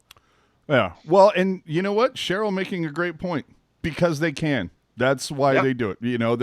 They have a friggin' monopoly. I don't know why it's allowed for them to have a monopoly. I thought monopolies were, not kosher in the United States. I thought that, those weren't allowed, but are illegal. Yeah. Ticketmaster, I've got so many ticket stubs to events that I've went to, whether it was games or concerts or whatever. Not once do I ever remember, like, I remember going to pick up tickets at a Ticketmaster outlet back when they used to have these things called record stores, ladies and gentlemen. You could also buy concert tickets there. Anyway. What's that? Okay, hashtag. I'm waiting for the first person to comment, okay, boomer. But you could go pick up tickets for concerts. And I remember going to pick up tickets for a show at Shoreline. I was going to hang out in the lawn area with some friends, whereas one of my buddies who I was with, it was like, no, I'm going with my girl and she wants seats. And I was like, okay, well, dude, we'll meet up during intermission, or we'll hang out and have a drink before the show. No problem. And then we'll meet up after, whatever. But yeah, go enjoy your seats. We're going to chill on the lawn. His ticket was, I don't know, $60. Mine was $30. You know what the service fees were? Exactly the goddamn same. Because it was the same event. It was the same amount of shit that you had to go through in order for them to print the ticket and hand it to you, blah, blah, blah. So, Yeah, I hear that and I'm just like, or I see this shit with Ticketmaster. I'm like, you got to be kidding me. And I really wish, not just the Sharks, just teams in general. Obviously, Ticketmaster is this huge machine, but boy, it would be nice if the league or leagues, as in NHL, NFL, MLB, all got together and said, we want to get together and do our own ticketing. We think we can do a better job than Ticketmaster or whatever. Work out some sort of a deal and actually put together something that at least makes it so Ticketmaster is forced to compete. Because right now they aren't. As Cheryl said, because they can. Make it so they can't. Because Cheryl's asking, is it a percentage of the ticket price? Evidently, that seems to be what it is. It's clearly the fees are tied to how much the ticket price is. Yeah, and I can understand too, like I know when I was growing up, and okay, here we go. You said okay boomer, okay millennial. But when I was growing up and I would get, like, my dad would get tickets or my mom would get tickets or whatever, like, the service fee was because Ticketmaster had to mail you a physical ticket. You had to print. You had to do printing costs and mail and all that, like physical stuff. I get all that. It's like literally everything is digital now. There is no human involved whatsoever. Yeah, that's like if let's say AJ and I are going to go to the game together and I have both tickets, and AJ's like, okay, can you transfer the ticket to my Sharks account? Which, why would anybody have a Sharks account? But for story purposes. And I transfer it, and I'm like, okay, hey, you know what? You got to buy me a beer because I had to open 2 windows on my phone. Like, that doesn't sound ridiculous to anybody else. Like, that's all I'm saying is, like, and that Cheryl unfortunately is right, because they can, and that's corporate America for you. And I'm not going to get into this whole diatribe about economic types, but yeah. So it's bad. So that's why I recommend you get close enough with somebody who has season tickets, and then when they can't go, they're like, hey, do you want my tickets? And I'm like, absolutely, I do. No, I do that. And, I'm a big proponent of using the Ticketmaster website that has a seating chart that shows you what seats are for sale, and then writing down the ones that I'm interested in, and then driving to the tank and putting it up on the glass and saying, these are the seats that I want, minus the fucking TM fee. And they're like, here you go. I'm like, thank you very much. Goodbye. I can just picture you like slow or like speed walking up to that window. Oh, you have no idea. Maybe you've got like a water bottle like in your pocket that's gonna fall out, and then you slam that phone on the window, just be like, put it on the glass. Yeah. These and they're like, I am straight up Goodwill Hunting. Like, give me these apples. And you talk about season tickets. Hi-yo. Hey, now, that's a solid ticket. Yeah, right? And it's which could be yours for well, I look at it as the old Eddie Murphy, or a takeoff of the old Eddie Murphy joke. It's either, get season tickets or bang someone who has season tickets. It's one of those things. But we have visual representation in this short play, in this short scene. The role of Ticketmaster will be played by Scott Hannon. The role of Fanatics will be played by Curtis Brown. The role of the average Sharks fan will be played by Brody Brazil.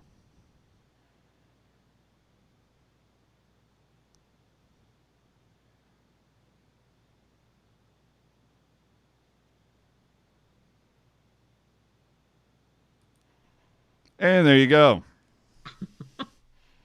I feel so bad for the people that are listening to audio only, because they're like, I don't get it. Yes, which is why when we go live, which is apparently every Sunday at 9:00 Pacific time, you should be here. Yeah. YouTube.com/TealTownUSA. We have a good time. We have a good time, let me tell you. Clearly. Evidently, Rocket woke up late, but other than that, we're having a good time. Let's just, let's hit him up again, just because for the lulls. Keller upended. Carlson's going to go. Tripping the call. Our Coors Light refreshing finish. I can just watch angry Erik Karlsson all day. Oh, it's so beautiful. So we should probably mention a couple other things before we get the hell out of here. I've said it before. What? I said before we mercifully get out of here. Yes. Sorry to take up an hour and a half of your time, but what the hell else did you have to do? No, I'm kidding. Yeah, it's only Sunday. What, do you got to go to work tomorrow? Lame. Yeah, right. For those of you who are unaware, but I'm going to mention it again. A couple weeks ago, we talked to Sharks co-president John Tortora about what is in the pipeline coming to and around SAP Center in regards to the arrival of BART, the Diridon station expansion, and, of course, the massive Googleplex, and how that is going to affect the experience of going to Sharks games or any events at SAP Center. If you're concerned about parking or arrivals and leaving, all the different things that come into account with that, suggest you totally go and check out that interview. Listen to what John had to say. I think on a few certain things you're going to be relieved as a fan, and a couple other things you're going to go, let's wait and see. We should be talking basically because it's that time of I don't want to say it's that time of the month because that invokes something else. Every couple of weeks we talk to Nick Nolenberger and get his vibe on what's going on with the Barracuda. That should be happening this week. Also, we plan on doing a special interview. I don't want to give anything away right now because nothing is totally confirmed, but I do plan on doing a special interview this week. Not with one of our rivals, but just let's say I plan on talking to somebody who somebody I respect immensely. Let me just put it that way. I can't say that about a lot of people. So, yes, but look forward to that. That should be dropping either Tuesday or Wednesday. Should be fine, should be fun, should be all the cool things. Anything else going on? Oh, yeah, there's a couple more hockey games being played. We got Washington at home. Sharks, after this ridiculous run, only have to face the best team in the league. That should be a party. And then they get to go on a run in the southeastern part of the United States. What is it? It's like Carolina, Florida, Tampa Bay, and Nashville, I want to say. So Yeah, it could be. Still, I think it's a pretty decent schedule. Like, as great as November, 11 of 15 at home. Fantastic. As great as that was, and as beneficial to the Sharks as that was, I feel like December is not that bad. Like, I think they have the opportunity, obviously. If, is Edmonton, is this hashtag unsustainable what they're doing right now? Like, will McDavid and Draisaitl hit a wall at some point? Well, now considering it is December the 1st in the year of our Lord, and they both have 50 points, which is stupid. I think it will be sustained for maybe a little bit longer. But that said, and we've talked about it, we've been talking about it for weeks. And you pull up Hockey DB, shout out, friend of the show, and you look at their stats. McDavid, 51. Draisaitl, 50. Cashian, 19. They are very lucky that the goaltending is doing well for them because they're second in the division, and that's all well and good, or now, first in the division or wherever they are. But is this all Koskinen, or is this like both? I'm not totally familiar with the situation in goal. I just know that it was a lot of tag teaming the last couple of years, but has someone stepped up? It's hard to say. I mean, who's the other guy besides Koskinen? Is it a guy from Arizona? It's Mike Smith. Yeah, Smith. Noted shark killer. But I mean, it's pretty much split right down the middle in terms of starts. I mean, Koskinen's played 16 games. Mike Smith has played 15. So they're getting a split, which two-headed monster. Right. And of course, anyone is better than Cam Talbot. That goes without saying. Boy, he did have one really good week though. So they're going the two-headed monster route. Thankfully, not paying the money of a Niemi and Lettinen, but two-headed monster nonetheless.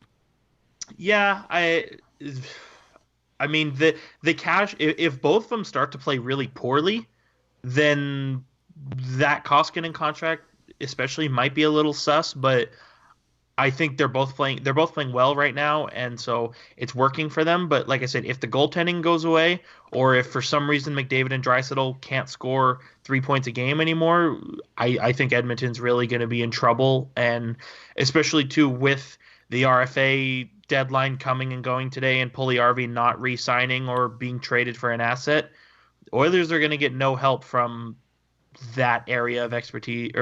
So they're probably going to have to either roll with what they have, or they're going to have to trade a different asset. But no pun intended, I think Edmonton's on thin ice. All right. Now what about Arizona? Sustainable? I'm just saying, dude. Clayton Keller, how many goals does he have on a man net? I'll tip my hat to you on that one.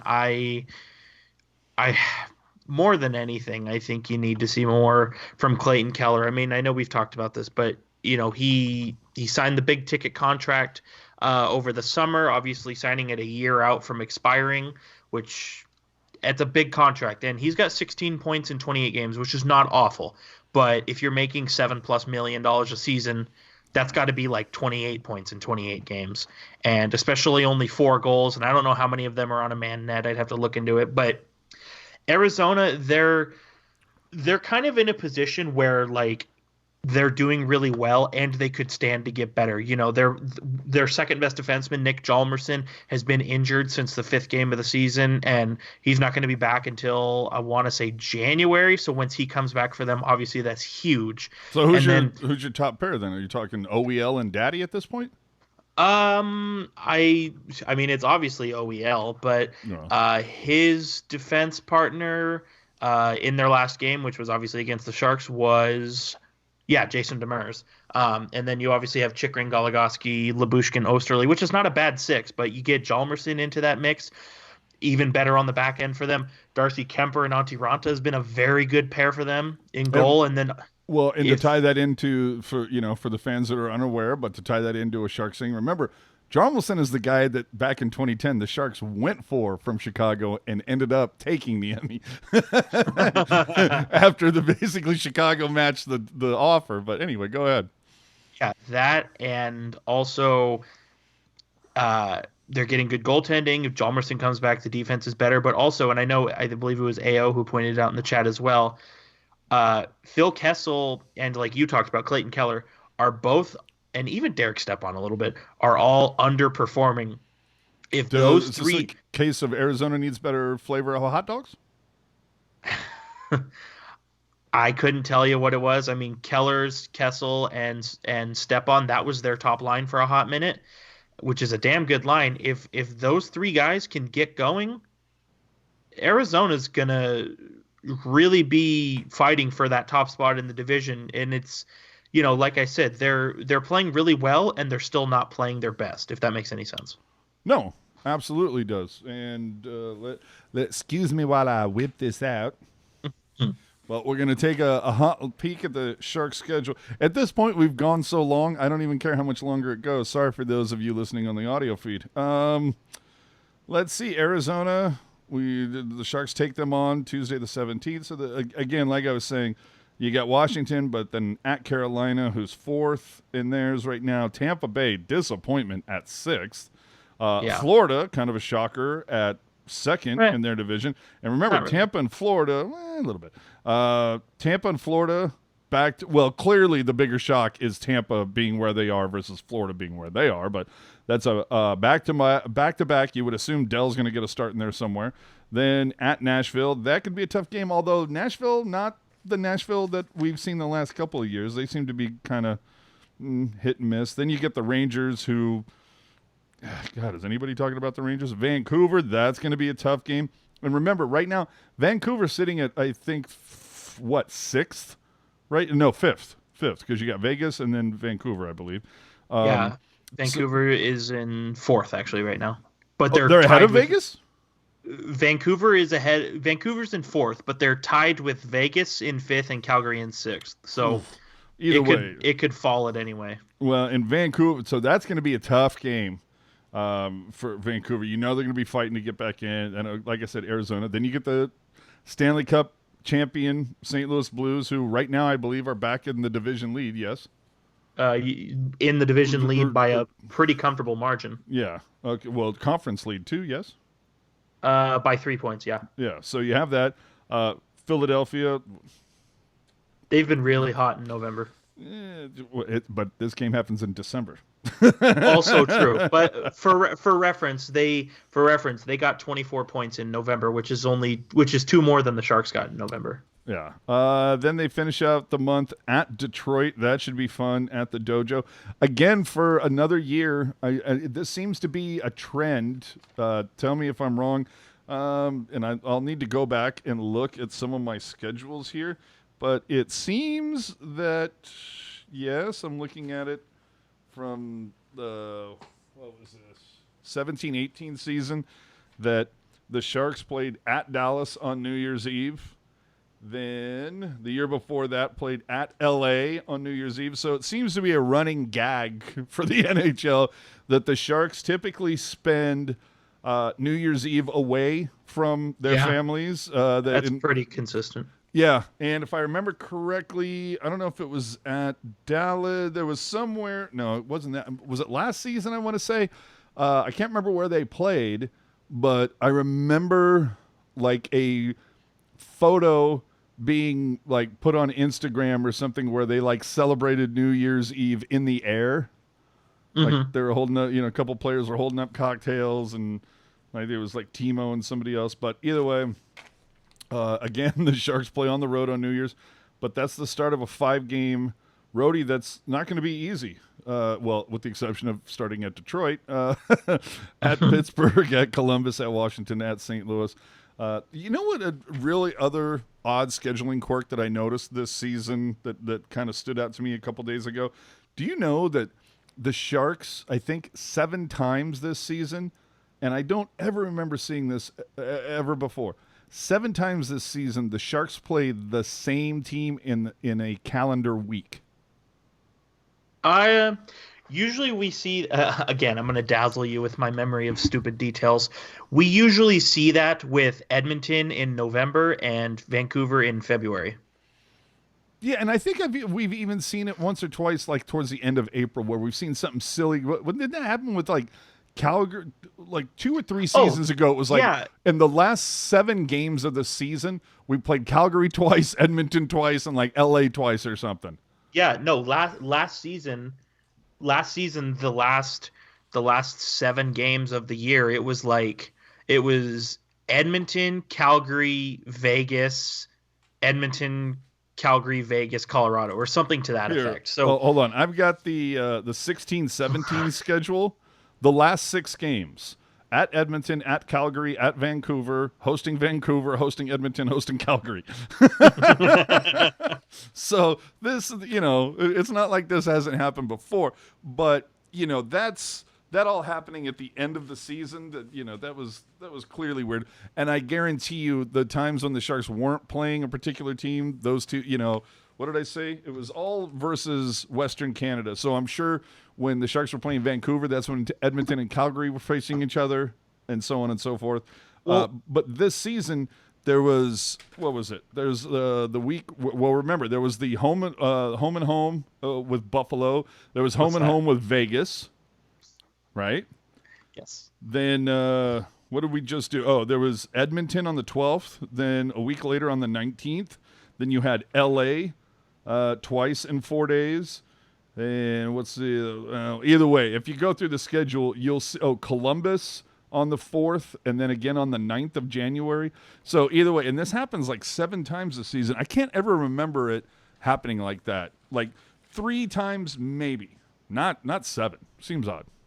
Well, and you know what? When you obviously go in depth of schedules as much as we do, you'll start to notice that the NHL schedule makers, they have certain quirks that they like to bring back on a regular basis where, like I talked about, like you'd have to go back and really dig into it, but it pretty regularly the last 5 years, we've seen a situation where either Edmonton or Vancouver, the Sharks will play them at home and at away in the same week, and then the following week they play them at home again. We've seen that pretty consistently. We also saw from like 2009 to I think 2016 or 17, the Sharks would play Chicago. Night before Thanksgiving. The night before Thanksgiving every year. Yeah. And like you talked about as well, AJ, the last 2 or 3 years, I think the Sharks have had like 3 division home and homes in the last 2 weeks of the season, like the last 2 or 3 years. And then it also seems to be that the Sharks play either they play in Vegas either the night before or the night after Thanksgiving, which is also true. And you start to see with schedules, and you can go back and look, you start to see these trends and these quirks that come up on a pretty regular basis. It's funny, I can actually remember specifically. So this year, like I said, Sharks played Edmonton on the 12th of November and then the 19th of November, a week apart of home games. I remember to the awful season, 14-15. I went to a game in November against the Edmonton Oilers, and I remember thinking to myself, didn't they just play them here last week? That's what I'm saying. So Dude, it's definitely seen it before. A buddy of mine, his birthday is November 21st, right? Okay. And usually, just based on the date, a lot of times, more often than not, it will come pretty damn close to whenever Thanksgiving hits, right? Mm-hmm. And so it was like an annual thing for his birthday. Let's go to a Sharks game for your birthday. And so we'd go to Sharks games, and it's like, how many goddamn times are we going to see the Sharks versus the Blackhawks? It seemed like 7 straight years. That's what it was. And then like one year it was like Carolina, and we all went, what? Like, well, And I remember that too, because it was a whole big thing when that stopped happening, because in November. Now, why did that stop? It was because they stopped hosting the circus at United Center or something? Yeah, in November, the circus was always consistently at the United Center, which is what forced the Blackhawks on a lengthy road trip the week before and of Thanksgiving. And also, too, if you can dial it back as well and remember, from probably, I want to say 2006 to maybe 2014 or 2015. Oh, the SAP Open at the Tank. Yeah, the SAP Open tennis tournament at the Tank would always, every February, like you could set your watch to it, every February, the Sharks would take a 6-game road trip to the East Coast in February. Yeah. You used to be able to set your watch to it. Yeah. Not a fan of that. Love that that's not happening anymore. Yeah. Just saying. So... For schedule quirks with Jerk and AJ, you can. Can I just show this again, because I just like showing it? Yeah, go for it. Yeah, I don't know if they rehearsed this or what it was, but just seeing Curtis and Hannon totally involved, and then Brody just realizing, yeah, I'm not that guy. Now, it'd be really funny though too, is that if for some reason at one point Brody they brought in a broadcaster for whatever reason. I'm trying to think who they would use in that spot. I don't know, Kozimor or something. And I got to say, Jim Kozimor, not the biggest fan of his work on TV. Boy, that guy tries to fill air where there doesn't need to be any air filled some days. I'm just hell of a nice guy, insanely nice guy. Just if you go back and look at some of the times that he had to fill in for Brody, it's a little cringe-inducing. And it has nothing to do with the chemistry with him and Brody or with him and Brownie or whoever he's with. It's just sometimes he just says things that you just kind of go, what was that? What was the point of that? Whatever. So I think that's it. I will give you, because we've already run hella long, it's going to be a 2-hour show, which I think is insanely funny. We're going to get this to a tight 45 at some point. I promise you that, people. Either that or you know what we're going to do is we're just going to have to dial it into 2 shows. One's going to be about the Sharks, and then the one's going to be about everything else. Or third option, the fans who love listening to us can just keep on keeping on. Yeah. I mean, we've got how many live viewers here? We got 27 live viewers here. I guarantee you none of them would tell us to wrap it up. Okay, well, funny you should bring that up. I'm going to put this out, and I think there's about a 30 to 45 second delay between the words that are coming out of my mouth and when the people that are watching actually hear it. Mandela. Mandela. Just, I want to go watch Rush Hour. So I'm going to put it out to the comments, the people watching right now. Anything you want to ask us. I don't care if it has to do with the Sharks. I don't care if it has to do with other teams in the NHL, or if it has to do with what kind of music we're listening to right now. Just AMA right now. Ask us anything, and there you go. And while we wait for that to marinate and get out to everybody, again, check out the Totora interview. New In the Reef will be coming, episode 5, all about the Barracuda. Again, another interview that I'm kind of jacked about, which should be fun. And also talking to Mr. One, Jamie Baker. So that should be fun. And it's, I'm such a fool. We talked to Drew Remenda on Halloween. I can't believe I didn't get him on at the end because that's what I wanted to do. I wanted to have him on at the end of every month. So I'll be reaching out to Remenda and see how fast we can do at least 25, 30 minutes with him to find out. Obviously the month of October did not go so well. November, hi-yo, much better. So, Jessica, how was your Thanksgiving? There you go. Jerk. Mine was very good. I feel like with Thanksgiving, there's always the debate where, okay, do you take it slow? You kind of parcel everything out, and well, you traveled, didn't you? Dude, did I? Yeah. Okay. For those who don't know, I don't live in San Jose anymore. For Thanksgiving, I came back to San Jose, went to the Sharks games against Winnipeg and Los Angeles. But to go to Thanksgiving, also had to drive in addition to flying, so that was a whole thing. Yeah, it's a whole thing. Drive from where? What'd you do? Fly to Sacramento? What are you talking about? Well, no, I flew to San Jose, but where we went to Thanksgiving was like North Bay. Gotcha. Santa Rosa, Petaluma, I got you. Yeah, so no, Thanksgiving was good. There's always the debate, okay, do you take it slow, parcel everything out, or do you just floor it and go for it? And in the last couple of years, and I'm not talking about alcohol, by the way. I am talking about food. Funny you should say that. While I pour this out. The last couple of years, you took it slow because especially when you drive somewhere for Thanksgiving, you don't want to just eat a bunch of food. Shout out Happy Hops. You don't want to just eat a bunch of food, and then when you're driving, it's like, oh my God, I want to go to sleep, but I have to drive 2.5 hours. So you take it slow. But then this year, I was like, you know what? Pound Town. F it. I'm just gonna. Oh man, I ate so much food. It was crazy. You know what? I'm right there in the middle with you. I had to go kind of Upper East Bay, San Ramon area. So about an hour away, and I was the same way. It was like solid plate. Didn't go crazy, but yeah, little turk, little corn, little stuff, little potato, little yam, and got a little bit of everything. And then luckily the family that I've married into, they don't know how to cook in moderation. There's 7 people. To them that means cook for 20. They basically said it's like however many people are there will be 3 times the amount of food. So that was the whole thing. It was have the cool little plate and then know that I'm going to take home a nice bag of to go and basically have the same meal for the next 3 days in a row and not have any problems with it because it was all awesome.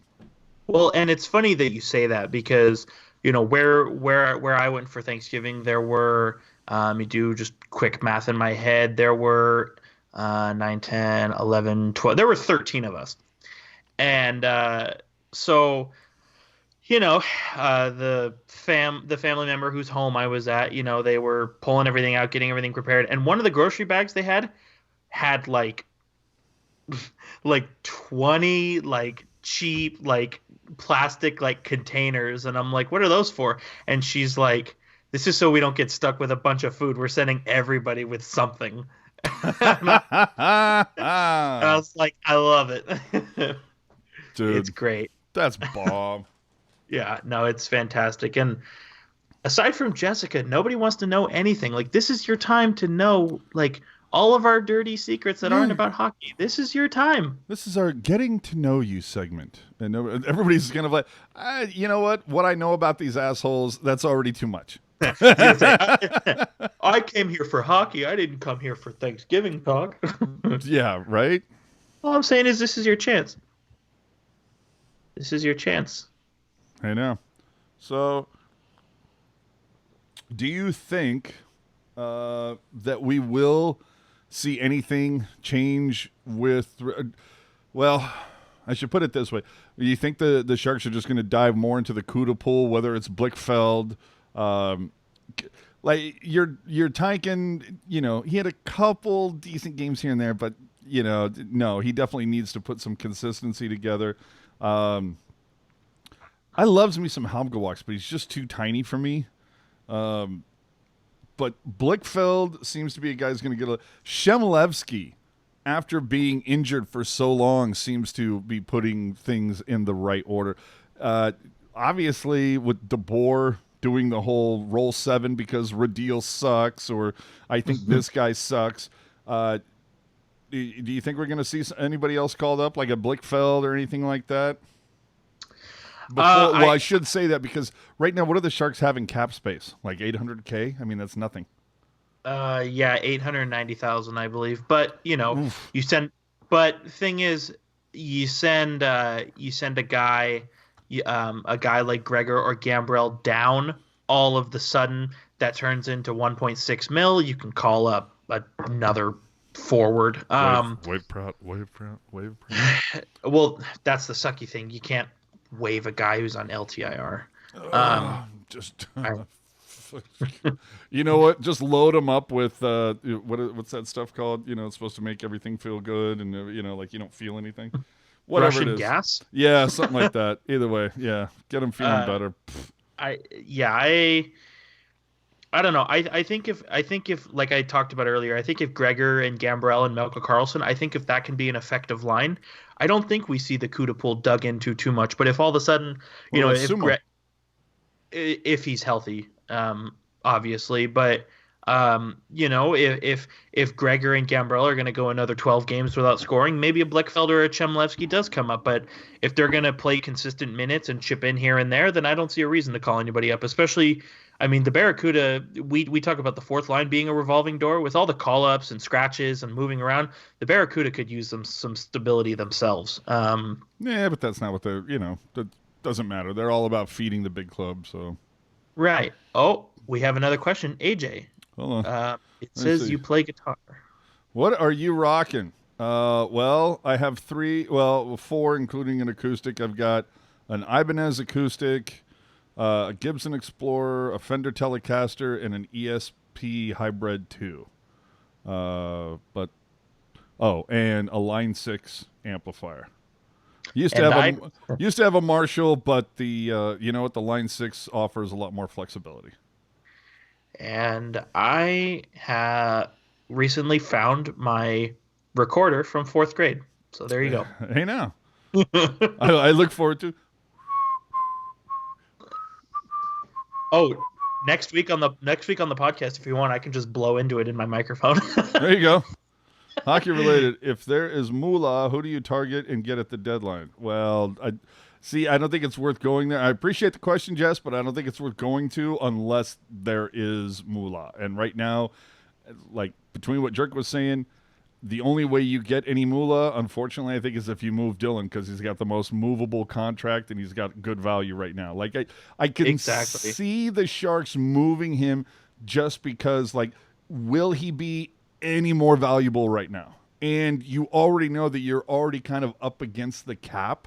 And if Dylan's going to require a raise, which I think he should, even if it's not that significant, like what's he at right now? Like 3.3, just under 3.3? We're talking about Brendan Dillon here? Yeah. It's 3. Brendan Dillon 3. is making just 3.27. Yeah, so yeah, 3.3. Because you already got rid of Braun, who I believe was making 3.8. So correct. I think that Dylan probably would get a raise to like 3.8, maybe 4. So is he worth that? Yes. But does that fit into the Sharks' plans? I don't think so. And I'm gonna take the counterpoint here. Even if Dylan's value has never been higher, if you want to be a Stanley Cup team, you don't trade him, regardless of what happens. Doesn't that depend on the piece that he brings back, though? Yes, but as we've talked about many times on this podcast, Dylan has been one of the best defensemen at playing defense. And I think if the Sharks were to be in short supply right now in San Jose. If the Sharks lose that, I think it seriously hurts their team. And it's the same thing last year. Like everybody was saying, oh, Pavelski's going to have 40 goals this year. We should trade him. And it's like, if you want to win a Stanley Cup, you're not trading your leading goal scorer. That's just asinine. So yeah. I think if the Sharks want to win the Stanley Cup, they keep Brendan Dillon no matter what. All right. I think it's a lot. Let's just say there's a lot of hockey to be played between now and the deadline. We'll see what happens. 100%. February 24th is very far away. Yeah. So, do you call up true? Say it with okay, let's say it at the same time, Jerk. 1, 2, 3, no. No.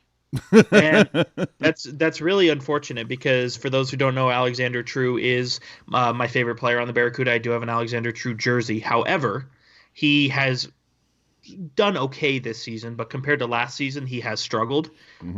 So I would like to see him turn his AHL game around before he gets called up. And again, still 22. He's got all the time in the world to turn it around. But I think if he wants to make the NHL, he's going to have to turn it around big time before he gets up. I got to say, I'm kind of sad that we're not getting more non-hockey questions in here. Maybe that's just me. Hey, hey, what you gonna do? It would have been nice, but I'm talking here. Come on, I'm talking a little hockey here. You guys can't ask one question. We got 30 people watching, and nobody want to ask a question. That's why we do what we do. Okay, so because of that, then I'm just gonna throw this back at you. I've never blocked a shot, but I awkwardly bumped into a bar stool once. Once? Don't underestimate yourself. Actually, that's not the one I want to throw at you. I want to throw at you video of my future ex-wife. Get a fucking napkin and wipe it off my shit now! First it's in my hair, then it's on my clothes, it's on my boyfriend's shirt! You're gonna sit here like a pussy? Apologize like a fucking man! Hey! Yeah, it's over, man. Really? He can't stand up and apologize! Dude, man. You got some serious issues, man. Stand up and apologize like a man! I'm sorry, what? Come on, man. I couldn't hear you!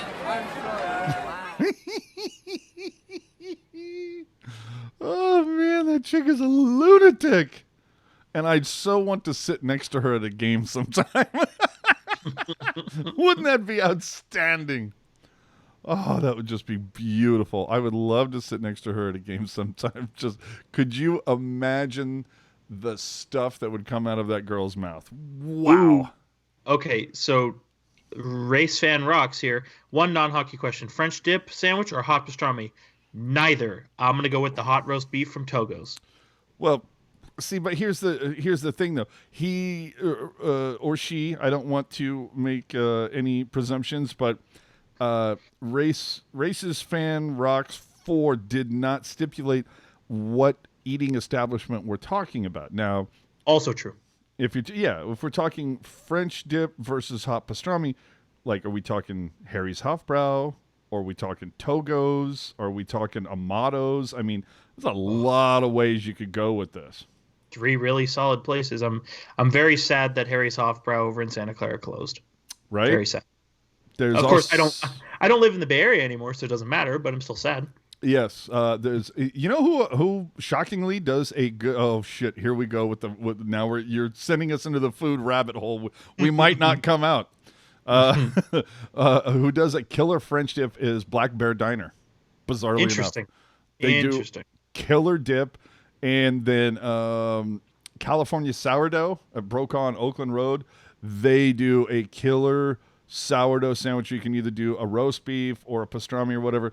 But the thing is, these assholes, they're only open from like 10:30 to 2 Monday through Friday. Like, figure that out. I understand how you stay in business being open 4 hours a day, but sure.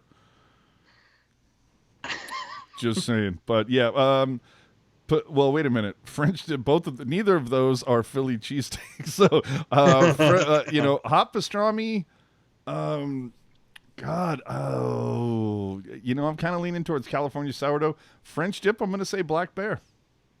And I love me some Togo's, but their pastrami is not the best. I was going to say, I will say, since I'm not a fan of pastrami, I am going to go with French dip. But again, if you put a gun to my head and just say you can get one sandwich, it's got to be roast. One or the other? Yeah, I'm with you. Then I'm going French dip. I think we might have taken that question a little bit further than it needed to be, but yes, French dip. You know what? I'm just very passionate about sandwiches. Right. I mean, obviously, Togo's was started in San Jose. You got to go with the local brand, of course. But I ate at the very first Togo's before they tore it down. But really? man, and yeah, it was hella small too, dude. hella small. It was. Have you ever been to Top Dog? I've heard of it. Okay, so there's one in Berkeley. There was also there used to be like the original Top Dog. It was like God, I want to say it was like 11th and was it not San Fernando. It was I want to say maybe San Salvador and 11th, but it's right at the corner where you've got like there's like a 7-Eleven, there's a Nagley Street garage, there's like a bagel shop with coffee, but in the back corner is what used to be Top Dog. I forget what it's called now. It's like somebody took it over, and now it's called like Crazy Dog or Highest Dog or something. But it's not quite the same. But it's still a really small place. That's what Togo's, the original one, was like, and it used to be like a block off of San Jose State. But I remember. Oh, wait, the original Togo's is still there, if I'm not mistaken. Well, then they built around it or something. But yes. Yes, they upgraded it, but the original, because I think, if I'm remembering correctly, I think in the Togo's by San Jose State University, I believe the original Togo's is like sectioned off, and you can go like sit in that part of it, but the Togo's itself is still there. Nice. And for all of you making the age jokes in the chat, yeah, dude, I'm like John Tavares on the bench. I've seen some shit. Man, you know what though? I hate to do this, but you said Amato's, and it's making me think of how the SAP Center needs a new Philly cheesesteak. All I'm saying is Amato should get into the SAP Center. I mean, if you want to get into logistics, for those who know or don't know, you go to Amato's and you want to get a soda with your Philly cheesesteak. The soda that they have is Pepsi, who sponsors the Sharks. So logistically, it's doable. So the truck stop, not the truck, what do they call it? The launch kitchen, the test kitchen, whatever it's called. Yep. They had, for the first month, it was a grilled cheese thing, which was good. I enjoyed it. Very good. I loved it. Yep. Then the second month, it was, what was it? It was Loves Me Some Cheesesteak, or it was some sort of a cheesesteak place. That place is hella good, too. It was good. The place that they've replaced it with for the next, truck that they're bringing in, I can't remember what it is, but I haven't heard. I heard really good things about the cheese, the grilled cheese, and the cheesesteak. The place that has replaced it so far, I have not heard good things.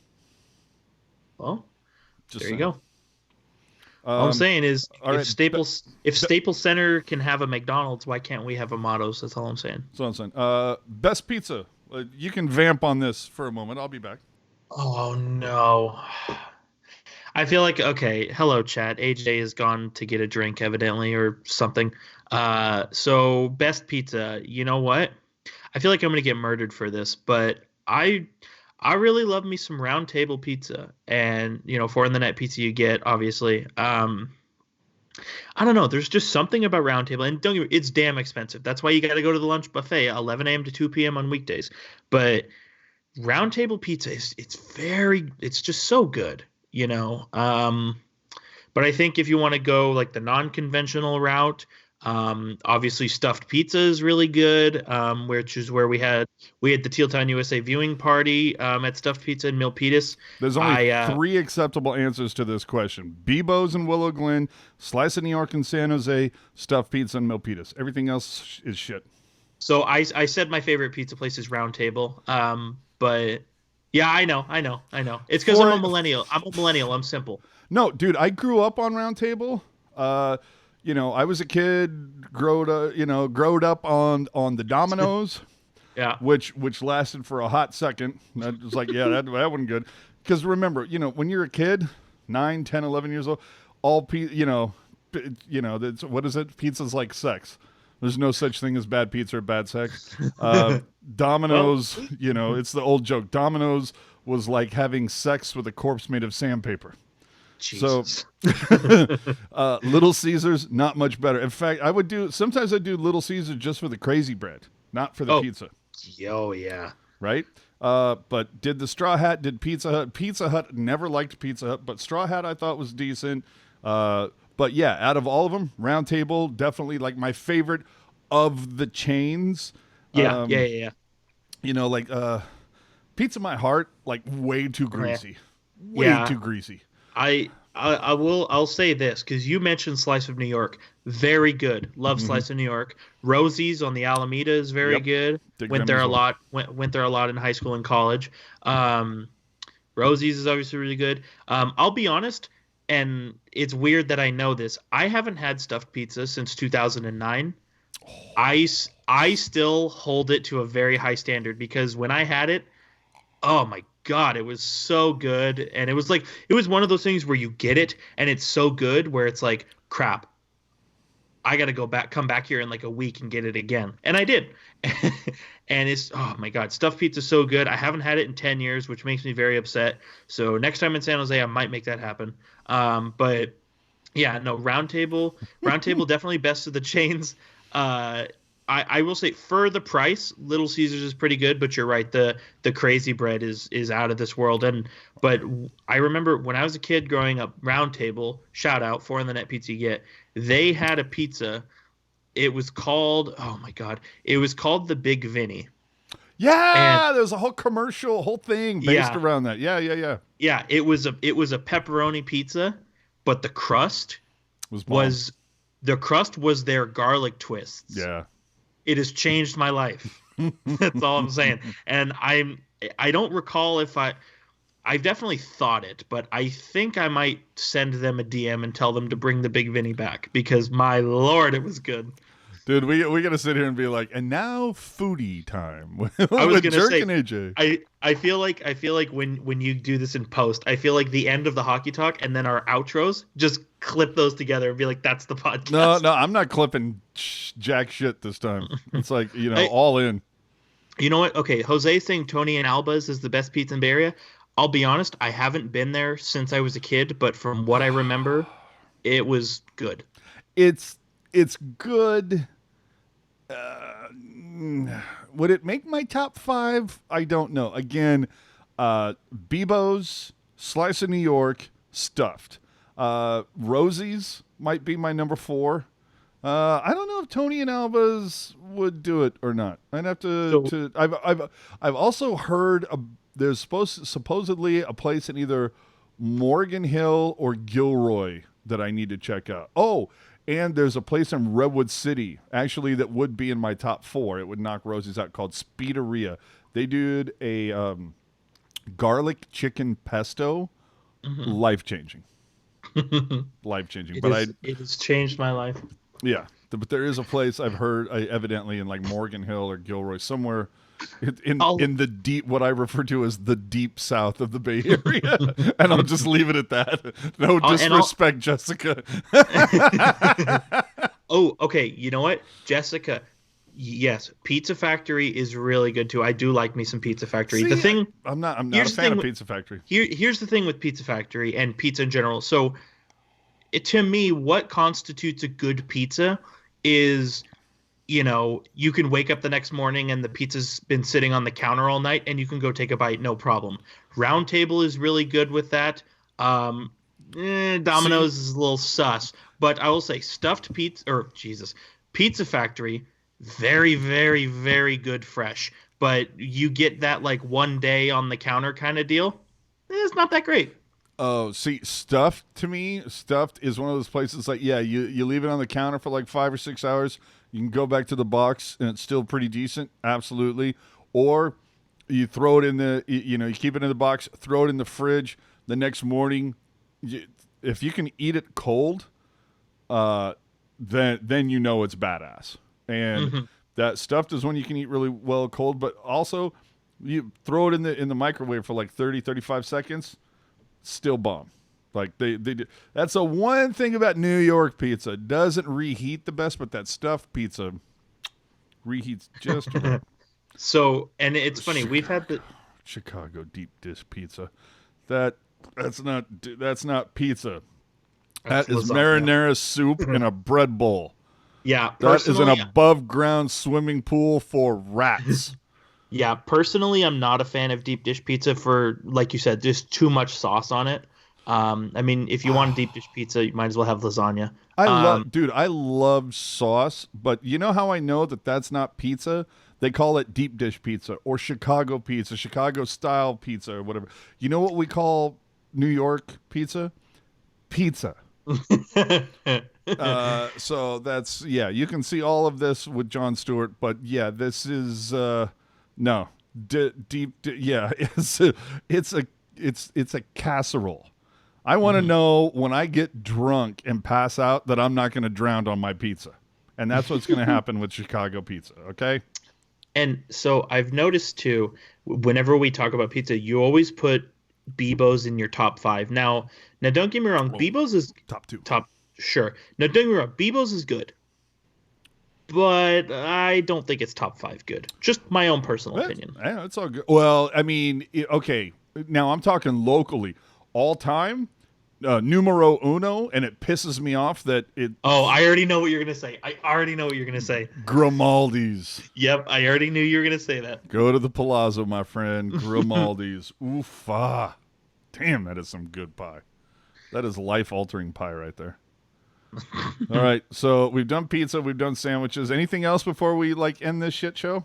Where to get the best meatloaf, or where to get the best. Ma, meatloaf. Dude, I'm ready to go with steak. Are we gonna start talking about filet mignon versus prime rib? What are we doing? Oh, all right. It's time. So I can't believe this too. Oh, Jesus Christ! It's funny. It's the longest Pucknologist yet. Yeah, dude. When there's 3 of us, it's hour 10. 2 of us, 2:15. Show up next week. I'll be here by myself. 3 hours minimum. Where can they find you on the social media, for the love of Mike? Jessica stirring the pot. Okay, let's do it before hold on, real quick, because I feel like we're gonna spend more time on that one. So real quick, Race Fan Rock says Chicago hot dogs for the arena. What's a Chicago hot dog? I legit don't know. Oh, Chicago hot dog. That's the hot dog where it's onions, tomato, mustard. Let me see. Onions, tomato, pickle, long pickle slice, half a tomato, onions, mustard. That's pretty much it. And then stagnant cart water. Gotcha. So I would say that doesn't sound like something I would be down with, but I will say for the arena, 100% they should get that in, because I think it is a crime that you're charging people $4 for a frickin' Hebrew National with some ketchup. Yeah, no, absolutely. There's a place in San Jose called Umai, UMAI. They do, and in fact, I've told the Sharks front office about this, because they do have show dogs at the arena. Funnily enough, I never see anybody in line there, which kind of, I think it's kind of says something. But there's this place, Umai, that they do all sorts of killer riffs on dogs, and these are when you get this, you need a fork. This is not something you're going to pick up one-handed. And I mean, there's some sustenance going on here. And they do a riff of a Chicago dog that is really, really good. To the burgers. Yes. By all means, there is, hands down, the only place to get a burger in the Bay Area for me is Grub. That's it. So I've said many times before we've gone down this road, I really like Fuddruckers. I really like Fuddruckers. I also really like In-N-Out Burger. I do. No, well, see, I'm talking a one-off. Grub is a one-off. Okay, fine. If we're talking chain, then I'm a Five Guys person. Okay, that's fair. Even though I can't stand Five Guys fries, I love the burgers. What, you don't like the ghetto grocery bag? Oh, yeah, the greasy ghetto grocery. No, not a fan. Okay, fine. So one-offs, I've stuck by Fuddruckers through and through, but since I've been reveal, I live in Las Vegas. Since I've been here, there's a place in downtown Las Vegas. It's called Heart Attack Grill, and yes, and it's definitely one of those old town. Yes, and it's definitely one of those gimmicky places where you put on a gown and you get the food, and if you don't eat it, they paddle you on the ass and all that stuff. It's a gimmicky place, but but you know what? Gimmicks don't work unless gimmicks work for a hot minute. But if there's if there's nothing behind it, if the food sucked It would be one of those things where you would go to it once for the experience, and then you'd never go back. And so I that's kind of what I went into it with. I'm like, all right, yeah, this place is definitely gimmicky. I'll go here just to say I was here, and then that's it. But I went to this place, and they give you the option to have up to an 8-patty burger, which is unreal. Insane. And you can have, if you get the 8-patty burger, I think you're allowed 42 slices of bacon as an add-on, which again is stupid. But can I get that in a box to go? Yeah, I'm gonna need a whole weekend in Vegas to eat it. Right. But so I play it safe. I'm not trying to get paddled on the ass. I got the double, and on my burger, cheese, some ketchup, and some onion. That's it. Ketchup? Really?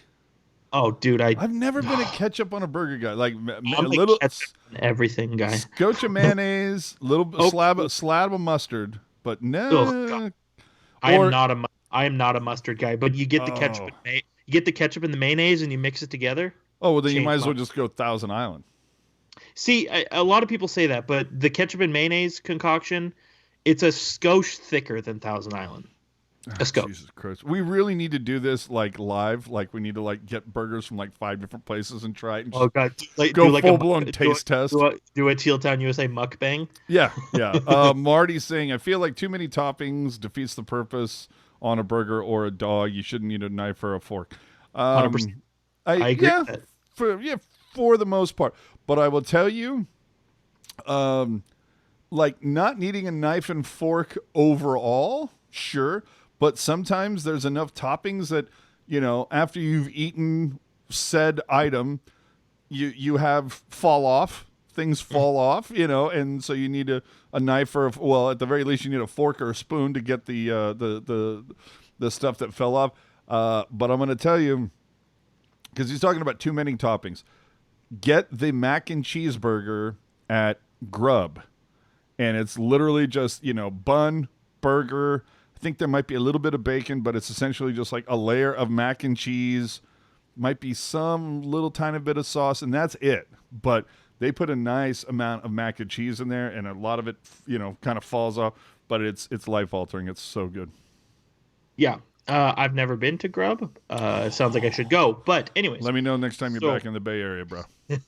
So this place, Heart Attack Grill.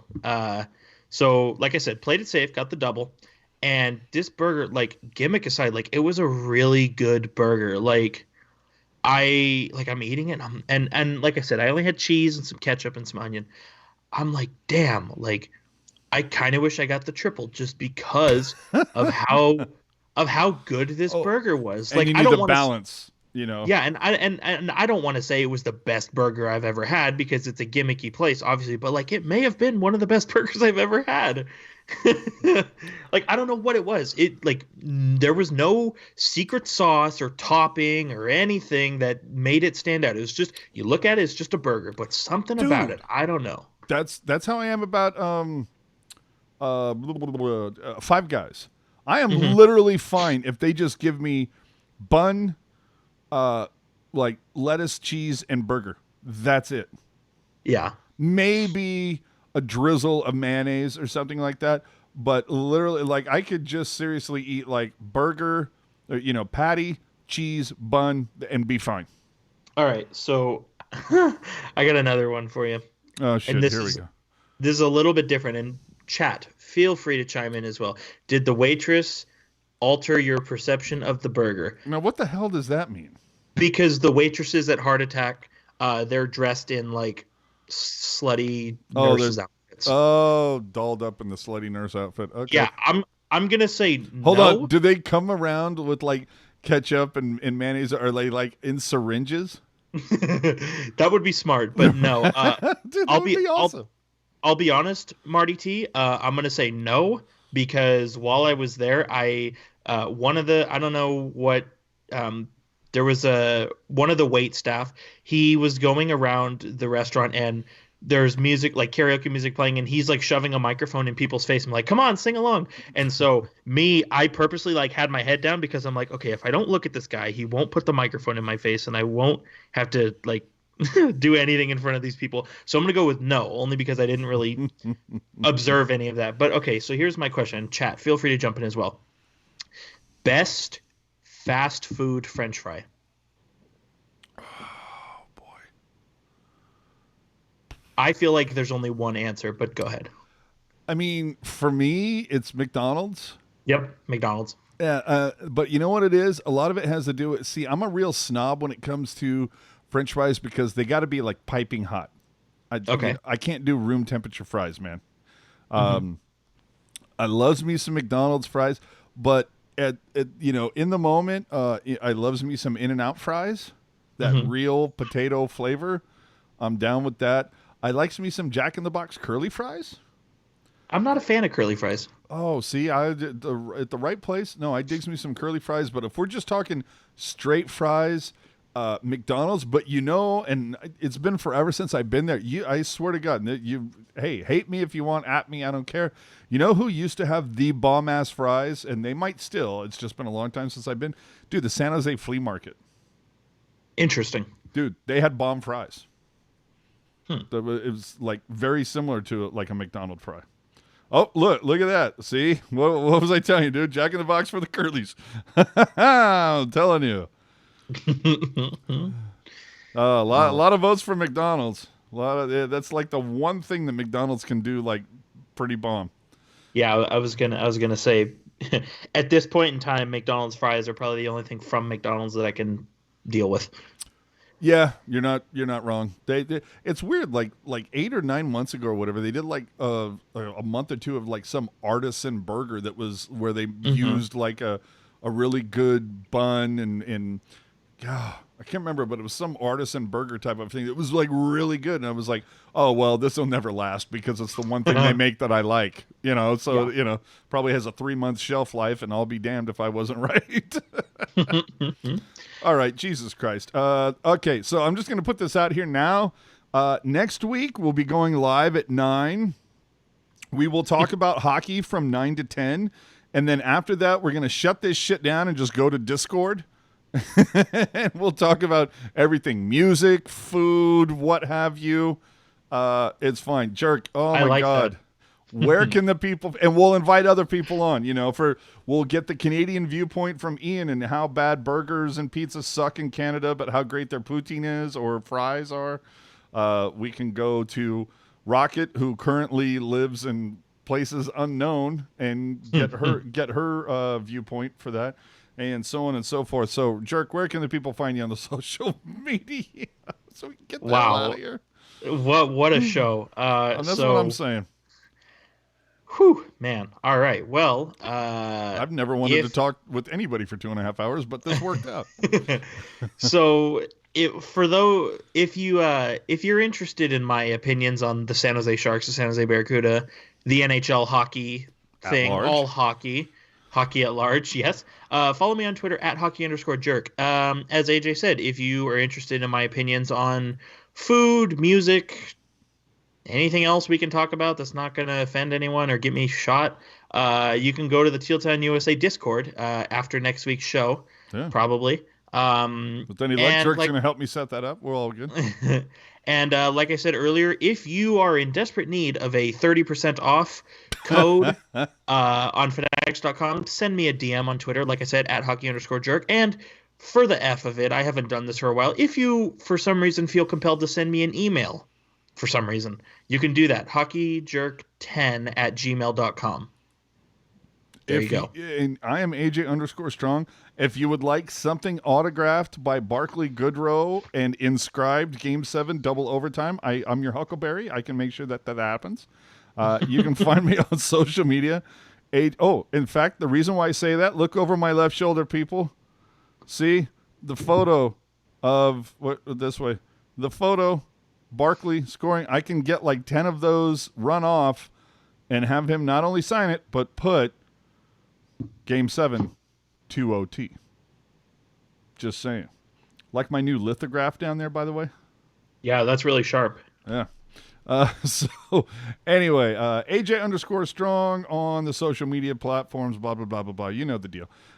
So with that, Jesus Christ, you come on here and say, oh, oh, well, we'll probably talk for 45, 50 minutes, have a good time, and then get the hell out.